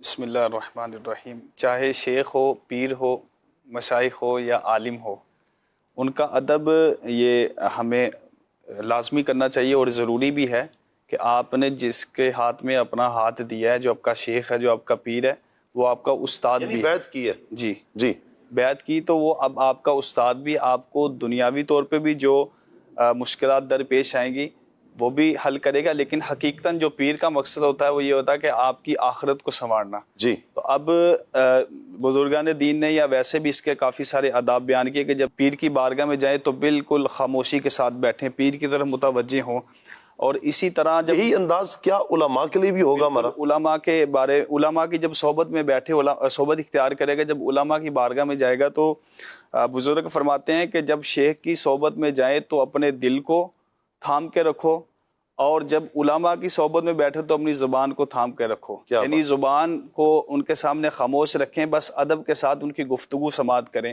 اور پھر جب آپ کسی استاد کی یا عالم دین کی مجلس میں بیٹھے تو بڑے ادب کے ساتھ بیٹھنا چاہیے، کیلو کال نہیں کرنا چاہیے کہ استاد کچھ بیان کر رہا ہے، طلبہ آپس میں یا مجلس میں بیٹھ کے ایک دوسرے کے ساتھ گفتگو کر رہے ہیں، کیونکہ یہ بے ادبی ہے۔ جی، کیا بات ہے جی، اللہ آپ کو سلامت رکھے۔ مزید یہ کہ علماء کے پاس اگر ہم جائیں تو ان کے وقار کو، ان کی علمی شخصیت کو اپنے ذہن میں بٹھا کر جائیں۔ دیکھیں، کہا نا، ابن سبا بن کر نہ جائیں۔ جب بھی کسی عالم دین کے پاس جائیں تو یہ ایک بات ذہن میں رکھ کر جائیں کہ اس کا مقام، اس کی شخصیت، اس کا مرتبہ کیا ہے، اور یہ جو گفتگو ہے یہ سارا علم کی اہمیت کو ہی اجاگر کرتی ہے۔ جب آپ جائیں تو علم کی اہمیت ذہن میں بٹھائیں، اور پھر اللہ نے جو اسے مقام اور مرتبہ دیا ہے وہ مانیں۔ یہ ایک چیز مان لیں، جسے اللہ نے عزت دی ہے نا، آپ بھی اس کی عزت کو مان جائیں۔ آپ کی شان میں کمی نہیں آئے گی، اللہ آپ کی عزت میں اضافہ فرمائے گا جب ہم کسی کو مان دیں، کسی کو عزت دیں، اور جو اسٹیٹس، جو مقام، جو مرتبہ اللہ نے اسے عطا کیا ہے اسے مان لیں۔ اللہ برکت دے۔ ایک اور کال لیتے ہیں۔ کل صلی اللہ کہتے کہتے بڑا ہی پیارا سلسلہ ہے، اور ماشاءاللہ بہترین گفتگو چل رہا ہے۔ آج کا موضوع بھی بہت پیارا ہے۔ استاد کو کیسی ہونی چاہیے اور شاگرد کو کیسی ہونی چاہیے، یہ ارشاد فرما دیجئے۔ چونکہ تعلیم اور تعلم کا ہے، لگتا ہے استاد اور شاگرد پر گفتگو ہے، استاد کیسا ہونا چاہیے، شاگرد کیسا ہونا چاہیے۔ شاہد بھائی استاد بھی رہے ہیں میرا خیال ہے، تدریس فرمائی آپ نے؟ جی تدریس ابھی بھی جاری ہے ماشاءاللہ۔ لیکن استاد تو ایک مربی کی حیثیت رکھتا ہے۔ مربی مطلب؟ میں عرض کر رہا ہوں جس کا مطلب یہ ہے کہ اس کا کام ہی تربیت کرنا ہے، تو اب اس کو اپنے طالب علم کی یا اس کے پاس آنے والا جو بھی شخص طلب علم کی غرض سے اس کے پاس آیا ہے تو اس کی تربیت کرے۔ اب اس کے اوپر اس سیکھنے والے کا حق ہوتا ہے کہ جو وہ چیز اس سے سیکھنا چاہتا ہے اس سے کما حق ہو، جیسا اس کا حق بنتا ہے اس کو سکھائے۔ اب وہ سوال کرتا ہے تو ایک استاد کا فرض بنتا ہے کہ اس طالب علم کے سوال کا جواب تشفی بخش دے۔ اب پتہ چلے کہ شاگرد سوال ایک کر رہا ہے اور استاد کو جواب نہیں آتا تو بات گھما رہا ہے، یا سوال طالب علم کرتا ہے تو استاد کو غصہ آ جاتا ہے، تو یہ بھی نہیں ہونا چاہیے۔ تو ایک استاد کا معیار، استاد کا کردار ہی اس کی شخصیت کو اجاگر کرتا ہے، اور اس کی ذمہ داریوں میں سے ہے کہ اپنے طالب علم کو، اس کے پاس آنے والے جو سیکھنے والے ہیں ان کو مطمئن کرے، سوالات کے جوابات دے اور اچھے طریقے سے تدریس کے مراحل کو سر انجام دے۔ استاد کی ذمہ داریوں میں سے ہے کہ جو چیز پڑھانا چاہتا ہے، جو سکھانا چاہتا ہے، اس کی تیاری کر کے جائے، طلباء کا حق ادا کرے، اور جس کتاب کو پڑھانا چاہتا ہے اس کتاب کا بھی حق ادا ہو۔ مانا اس کو پہلے اچھے طریقے سے پڑھ کر جائے، حل عبارت ہے یا ترجمہ ہے یا جس انداز سے اس کو سمجھانا ہے، پہلے خود اس کو سمجھ کر جائے، پھر اپنے طالب علم کو جو اس کے پاس سیکھنے آیا ہے اس کو اچھے طریقے سے سمجھائے۔ اور طالب علم پر حل عبارت، انگلش کی حل عبارت ذرا کر کے بتائیں کیسے ہوگی؟ جی، حل عبارت سے مراد یہ ہوتا ہے کہ جو عبارت، جو لائن بیان کی جا رہی ہے اس کے اندر جس قسم کے جزیات، جیسے گرامیٹیکلی اگر طور پر ہم دیکھتے ہیں، عربی میں بھی گرامر ہے، انگلش میں بھی گرامر ہے، اب اس عبارت کو، اس لائن کو، اس تحریر کو اچھے طریقے سے سمجھ کر جائے۔ یعنی جو پڑھانا ہے اسے خود پتہ ہو کہ میں نے کیا پڑھانا ہے، اور جو اعتراض ہو سکتا ہے، جو ہو سکتا ہے وہ بھی اسے پتہ ہو اور اچھے انداز میں یہ پڑھائیں۔ چاہے آپ دیکھیں قرآن پاک کی آیات پڑھاتے ہیں، آپ احادیث پڑھاتے ہیں، ویسے تو یہ جو عبارت کا لفظ استعمال کیا جاتا ہے نارملی طور پر ہمارے ہاں جو عربی کی کتابیں ہوتی ہیں ان میں عبارت کا لفظ استعمال کیا جاتا ہے، جی اس عبارت کو حل کیجئے، اس میں پھر گرامر کے اعتبار سے گفتگو ہوتی ہے، صرفی نحوی گفتگو ہوگی، منطق کے اعتبار سے ہوگی گفتگو، ہر پیرائے پر اس پر نا گفتگو کی جاتی ہے کہ اس پہ کیا کیا کیا بات ہو سکتی ہے، ایک لفظ پر کتنا کلام ہو سکتا ہے۔ جیسے کافیہ اگر پڑھی ہو تو الکلمہ،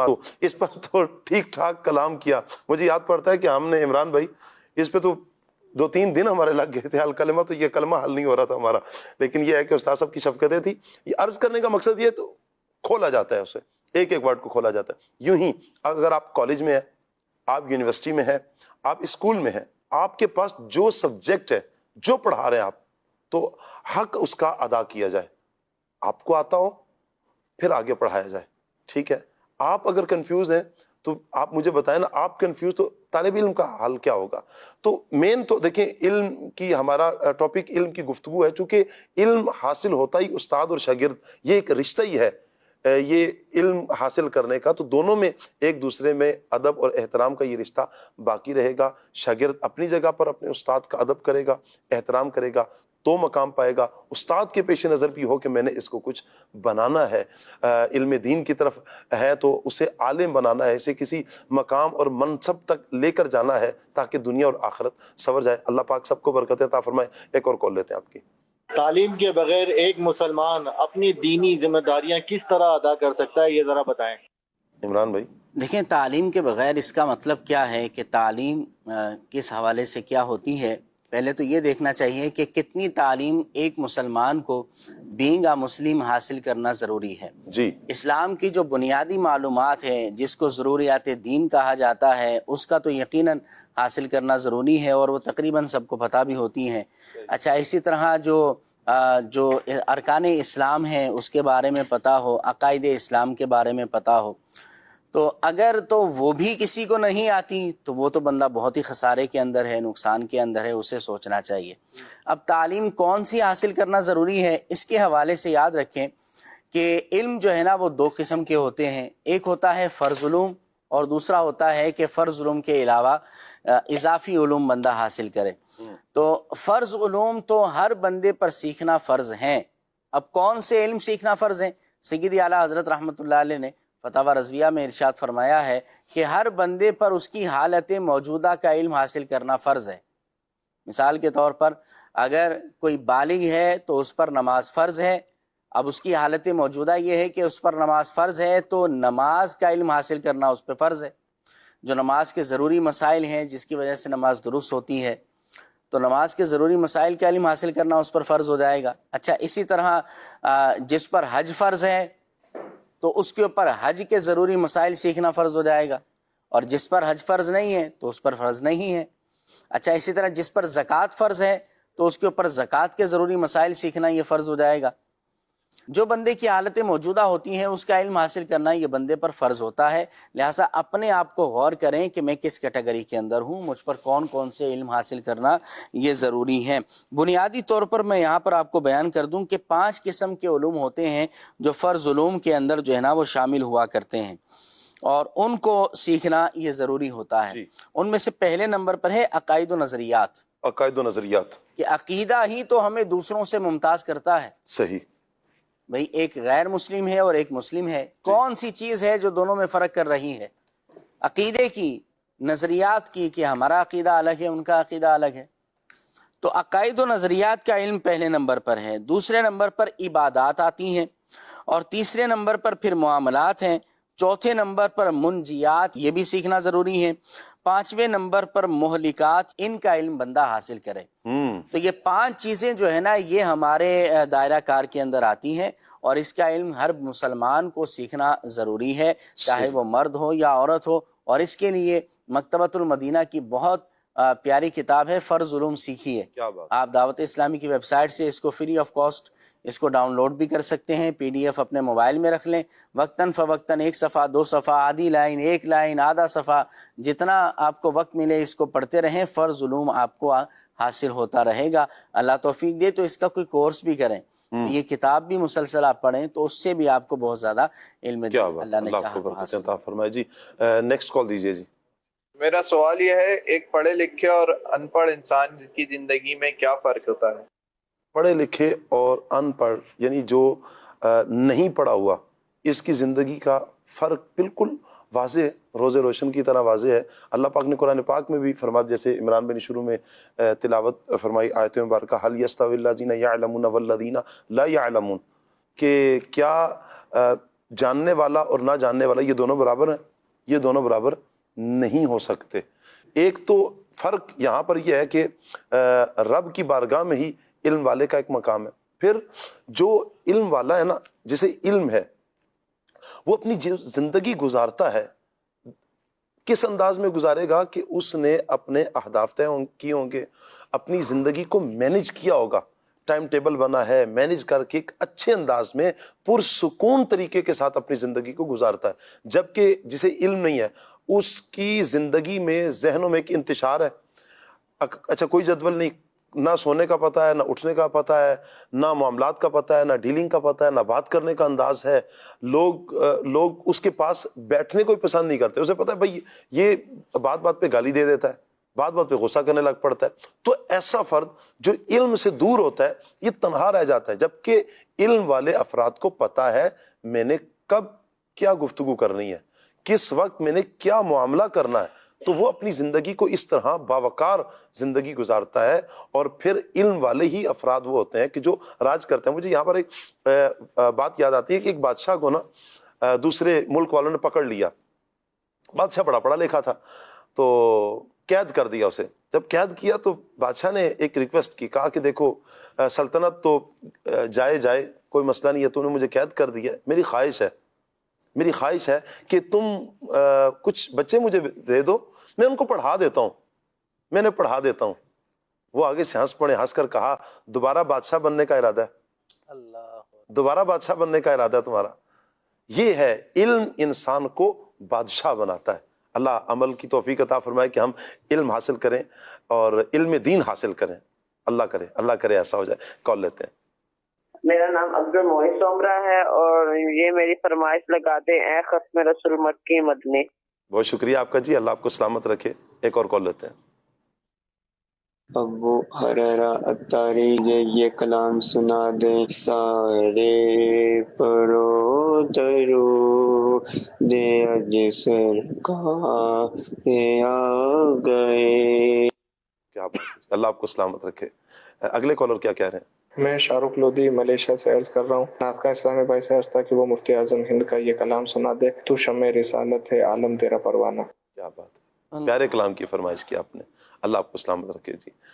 نیکسٹ کال دیجیے. محمد ڈیرہ اسماعیل خان سے عرض کر رہا ہوں. آج کلیات پروگرام میں میرے اسلامی بھائی سے گزارش ہے کہ مجھے یہ کلام سنا دیں. تمہارا نام مصیبت میں جب لیا ہوگا. اگر ممکن ہو تو اس کے زیادہ اشعار سنا دیں. جزاک اللہ خیرا. فرمائش بھی ہے اور ساتھ ایک ڈیمانڈ بھی ہے. اللہ سلامت رکھے. ہمارے ماشاءاللہ نور عالم بھائی نوٹ کر رہے ہیں جی، آپ کے جو کلام آتے ہیں ماشاءاللہ نوٹ کر رہے ہیں. اللہ سلامت رکھے. ایک اور کال لیتے ہیں. آپ نعت سنا دیں. 12ویں کا نور دل پہ چھا گیا آئے نبی، یہ والی نعت. اچھا، کون سا نام، میں یا وہ؟ چلے یہ آپ نے وضاحت نہیں کی. اللہ آپ کو سلامت رکھے جی. نور عالم بھائی کی طرف ہی انشاءاللہ یہ کلام ہوگا، نور عالم بھائی سے ہی کلام لیں گے. کچھ SMS بھی آپ کے لے لیتے ہیں جی. اچھا جی، کلام سنا دیں جی. میرے آقا جیا کوئی نہیں. ٹھیک ہے جی. اچھا جی، میرا گدا میرا منگتا میرا غلام آئے، اس کلام کی بھی فرمائش ہے جی. اللہ آپ کو سلامت رکھے. کونین دے والیدہ گھر بار بڑا سونا، دربار بڑا سونا، اس کلام کی فرمائش بھی آئی ہے. اچھا جی، ٹھیک ہو گیا جی. نعت سنا دیں جی. کھڑی شریف سے میسیج ہے، مجھے یہ والی نعت سنا دیں. کوئی مثل مصطفیٰ کا کبھی تھا نہ ہے نہ ہوگا. بڑے پیارے کلام کی فرمائش کیجیے آپ نے. اللہ آپ کو سلامت رکھے جی. آپ اپنی آواز میں یہ کلام سنا دیں. مصطفیٰ خیر الورا ہو. انشاءاللہ عید پر سنائیں گے آپ کو انشاءاللہ. جا زندگی مدینے سے جھونکے ہوا کھلا، اس کلام کی فرمائش ہے. کچھ کلام لیتے ہیں نور عالم بھائی سے. جی نور عالم بھائی. صلو علی الحبیب صلی اللہ تعالی علی محمد صلی اللہ علیہ وسلم. اے ختم رسول مکی مدنی، اے ختم رسول مکی مدنی، کونین میں تم سا کوئی نہیں، واللہ کوئی نہیں. اے ختم رسول، اے ختم رسول، اے ختم رسول مکی مدنی، کونین میں تم سا کوئی نہیں، کونین میں تم سا کوئی نہیں. اے نور مجسم تیرے سوا، اے نور مجسم تیرے سوا، محبوب خدا کا کوئی نہیں، واللہ کوئی نہیں. اے ختم رسول، اور یہ شان تمہاری ہے آقا کہ تم عرش سے آگے پہنچے ہو، تم عرش سے آگے پہنچے ہو. ذیشان نبی ہے سب لیکن معراج کا دولہا کوئی نہیں، واللہ کوئی نہیں. اے ختم رسول، اے ختم رسول مکی مدنی، کونین میں تم سا کوئی نہیں. تمہارا نام مصیبت میں جب لیا ہوگا، تمہارا نام مصیبت میں جب لیا ہوگا، ہمارا بگڑا ہوا مقام بن گیا ہوگا. کہیں گے اور نبی اذهبوا الی غیری، کہیں گے اور نبی اذهبوا الی غیری. میرے حضور کے لب پر انا لہا ہوگا، میرے حضور کے لب پر انا لہا ہوگا. تمہارا نام مصیبت میں جب لیا ہوگا، تو شمع رسالت ہے، عالم تیرا پروانہ. تو ماہ نبوت ہے، اے جلوہ جانانا. تو ماہ نبوت ہے، اے جلوہ جانانا. سرشار مجھے کر دے ایک جام لبالب سے، تا حشر رہے ساقی آباد یہ میخانہ. تا حشر رہے ساقی آباد یہ میخانہ. سرکار کے جلووں سے روشن ہے دل نوری، تا حشر رہے روشن نوری کا ایک آشانہ. آبادی سے فرما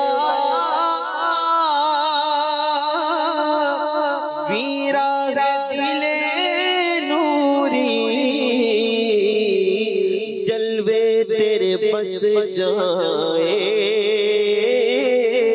آباد ہو ویرانہ. جلوے تیرے بس جائے آقا آباد ہو ویرانہ. تو ماہ نبوت ہے، اے جلوہ جانا. کوئی سلیقہ ہے آرزو کا، کوئی سلیقہ ہے آرزو کا. نہ بندگی میری بندگی ہے، یہ سب تمہارا کرم ہے آقا. یہ سب تمہارا کرم ہے آقا. کہ بات اب تک بنی ہوئی ہے، یہ سب تمہارا کرم ہے آقا. کسی کا احسان کیوں اٹھائے، کسی کو حالات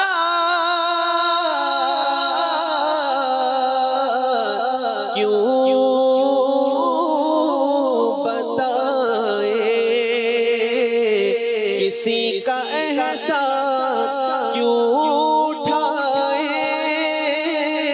کسی کو حالات کیوں بتائے، تم ہی سے مانگے یہ تم ہی دو گے، تم ہی سے مانگے یہ تم ہی دو گے، آقا تم ہی سے مانگیں گے، تم ہی دو گے، تم ہی سے مانگیں گے، تم ہی دو گے، تمہارے در سے ہی لو لگی ہے یہ سب تمہارا کرم ہے آقا، بشیر کہیے نذیر کہیے، انہیں سراج منیر کہیے، جو سر بسر ہے کلام میرا بھی، جو سر بسر ہے کلام ربی، جو سر بسر ہے کلام ربی، وہ میرے آقا کی زندگی ہے یہ سب تمہارا کرم ہے آقا، کوئی مونا لگا تھا مجھ کو پاس تک نہ بٹھاتا تھا مجھ کو، جب سے تھاما ہے دامن تمہارا یہ دنیا والے ہمارے ہوئے، یہ سب تمہارا کرم ہے آقا، کے بعد اب تک بنی ہوئی ہے۔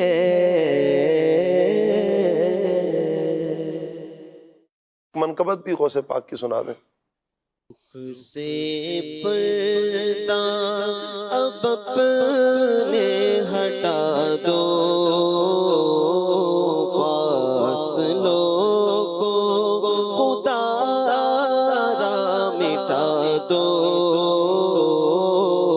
جانیوں پر نگاہ ہے جمی ہے، جمی ہے جانیوں پر نگاہ ہے جمی ہے، اپنا جلوہ اسی میں دکھا دو، غوث اعظم اپنا جلوہ اسی میں دکھا دو،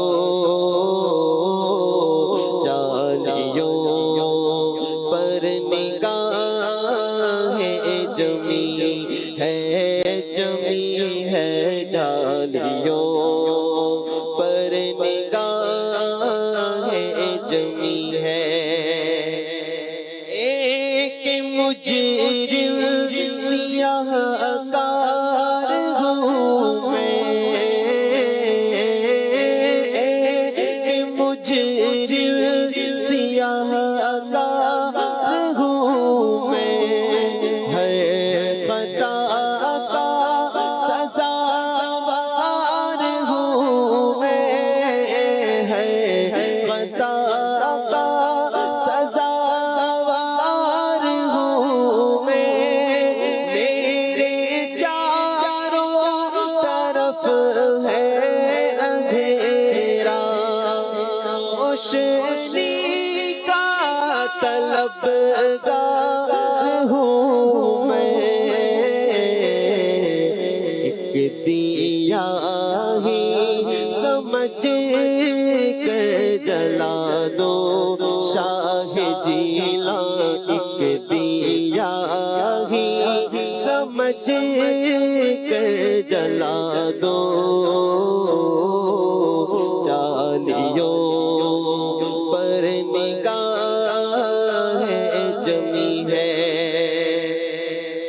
اور وجد میں آئے گا سارا عالم وجد میں آئے گا سارا عالم جب پکارے گیا غوث اعظم نکل آئیں گے جالیوں سے اور قدموں میں گر جائیں گے ہم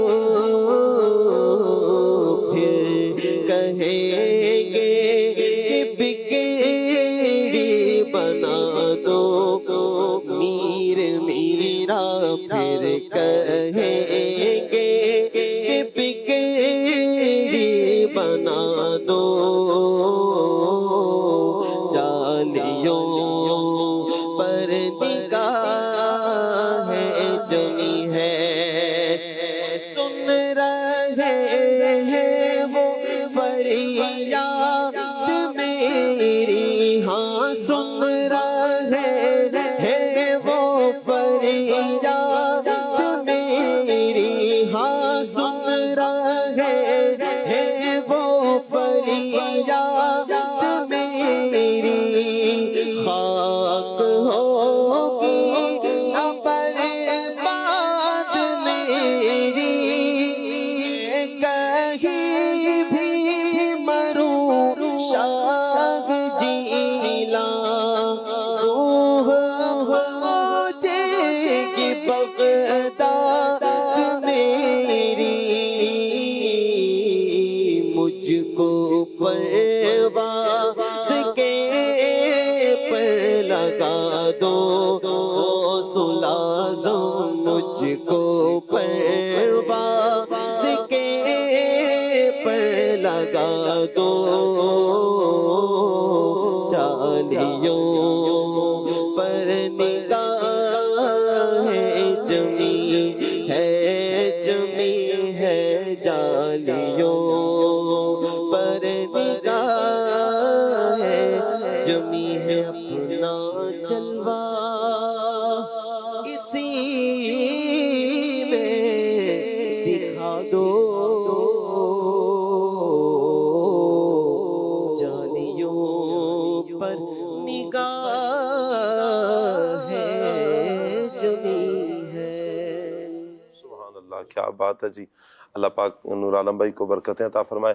مدنی چینل کے ناظرین، ہمارے پاس ایک ریکارڈڈ کلام ہے، آئیے کلام سنتے ہیں. یا رسول اللہ یا رسول اللہ حبیبی یا رسول اللہ حبیبی یا حبیب اللہ راحت جاں جو تیرے قدموں سے لگا ہو خاک بسر صورت نقشے کفیفا ہو اللہ کا محبوب بنے جو تمہیں چاہے بنے جو تمہیں چاہے اس کا تو بیان ہی نہیں کچھ تم جسے چاہو اس کا تو بیان ہی نہیں کچھ تم جسے چاہو راحت جاں جو تیرے قدموں سے لگا ہو خاک بسر صورت نقشے کفیفا ہو دل سب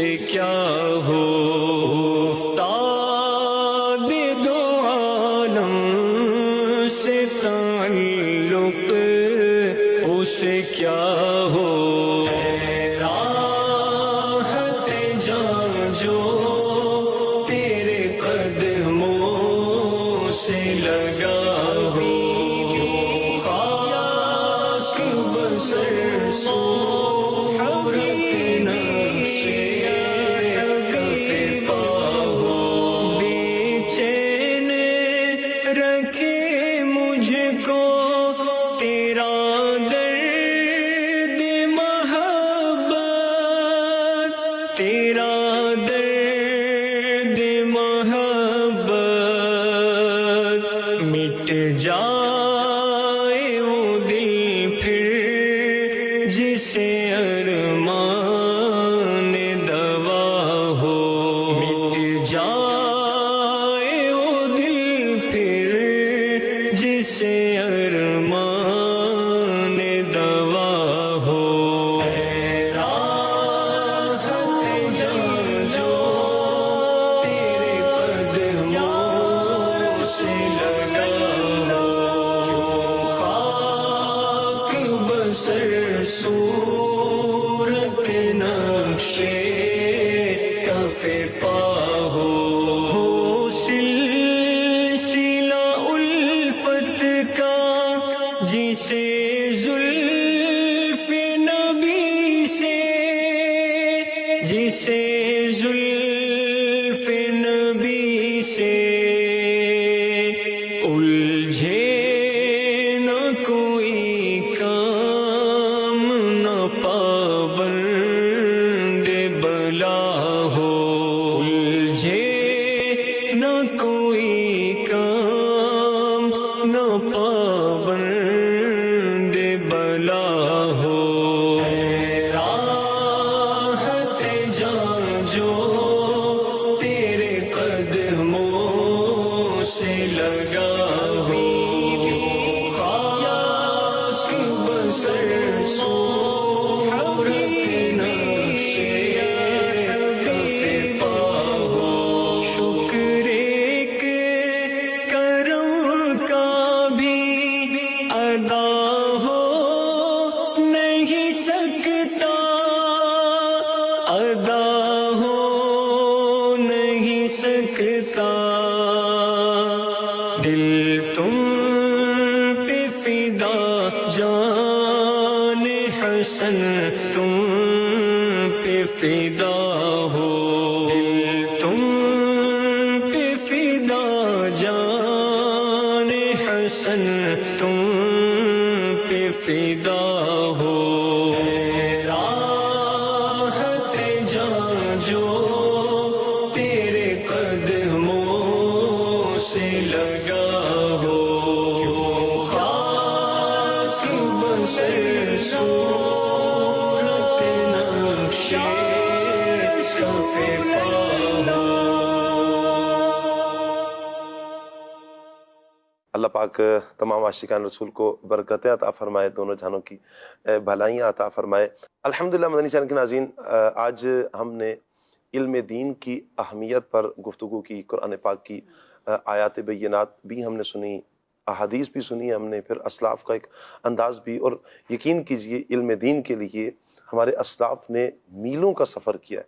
بعض اوقات تو ایک حدیث سننے کے لیے ایک ماہ کا سفر، وہ سفر بھی کہ آج کے سفر کی طرح نہیں ہوتا تھا، کبھی پیدل سفر ہوتا ہے، گھوڑوں پر سفر ہوتا ہے، اونٹوں پر، خچروں پر سفر ہوتا ہے، تو اس انداز میں سفر اور اس گرمی، صحرا، صعوبتیں برداشت کرتے ہوئے ایک حدیث سننے کے لیے آج جو ہم بڑے پرسکون ماحول میں علم دین حاصل کرتے ہیں اور بڑے آسانی سے قرآن پاک کی آیات سن لیتے ہیں، احادیث سن لیتے ہیں، اس کے پیچھے ہمارے اسلاف کی بہت بڑی محنت ہے۔ اللہ پاک ان اسلاف کو، ہمارے اسلاف کو دونوں جہانوں کی بھلائیاں عطا فرمائے، ان کے درجات میں مزید بلندیاں عطا فرمائے کہ جنہوں نے محنتیں کی آج پھل بڑے سکون سے ہم کھا رہے ہیں۔ لیکن اس کے باوجود اگر ہم علم کی طرف نہیں آتے تو یہ ایک یوں کہہ لیں کہ ایک ظلم ہے، کہ اپنے ساتھ بہت بڑا ظلم ہے کہ ہمارے اسلاف قربانیاں دیتے رہے اور ہم ان کی پیروی کی طرف ہی نہیں آ رہے، علم دین حاصل کرنے کی طرف نہیں آ رہے، علم کی طرف نہیں آ رہے۔ جب علم نہیں ہے تو شعور نہیں ہے، جب شعور نہیں ہوگا تو معاشرے میں خرافات بڑھیں گی، برائیاں بڑھیں گے، جرائم بڑھیں گے۔ تو یہ علم ہی ہے کہ جو انسان کو ان ساری خرافات اور ساری برائیوں سے نکال کر ایک اچھا معاشرے کا فرد بنا کر سامنے لے کر آتا ہے۔ اللہ تعالی ہم سب کو عمل کی توفیق عطا فرمائے۔ سبحانک اللہم و بحمدک اشہد ان لا الہ الا انت استغفرک و اتوب الیک۔ بڑھتے ہیں صلاۃ والسلام کی طرف۔ یا نبی سلام علیکہ، یا رسول سلام علیکہ، یا حبیب سلام علیکہ، صلوات اللہ علیکہ۔ غم شناس بھی تم ہی ہو، دل کے پاس بھی تم ہی ہو، دل کی آس بھی تم ہی ہو، دل کی آس بھی تم ہی ہو، دل کو راس بھی تم ہی ہو۔ یا نبی سلام علیکہ، یا رسول سلام علیکہ، یا حبیب سلام علیکہ، صلوات اللہ علیہ۔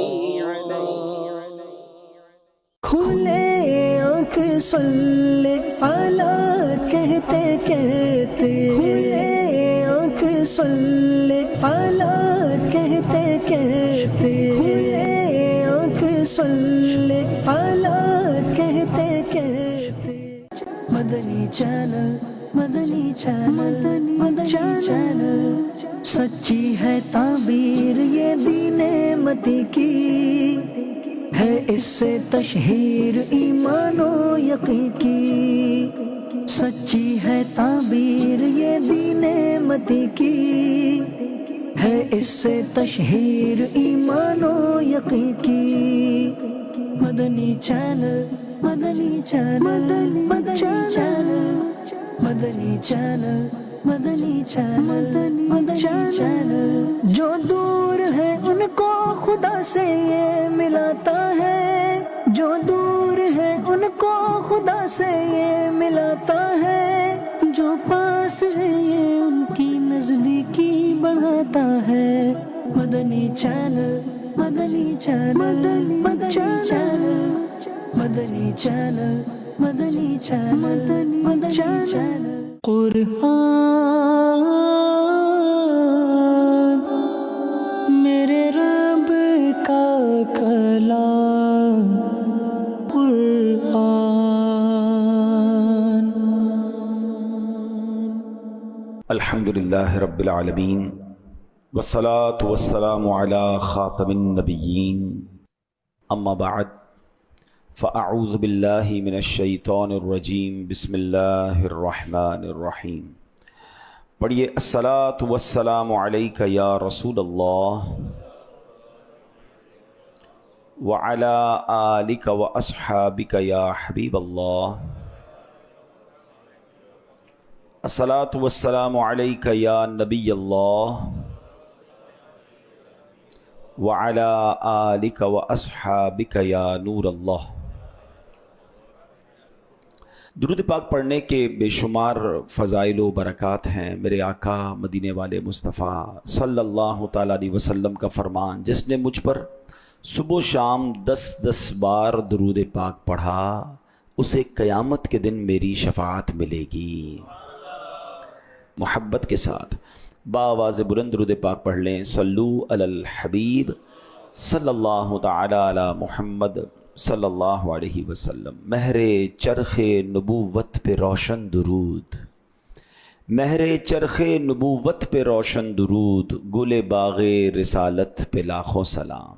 شہریار ارم تاجدار حرم، نو بہار شفاعت پہ لاکھوں سلام. ایک بار پھر محبت سے درود پاک پڑھ لیں. صلو علی الحبیب صلی اللہ تعالی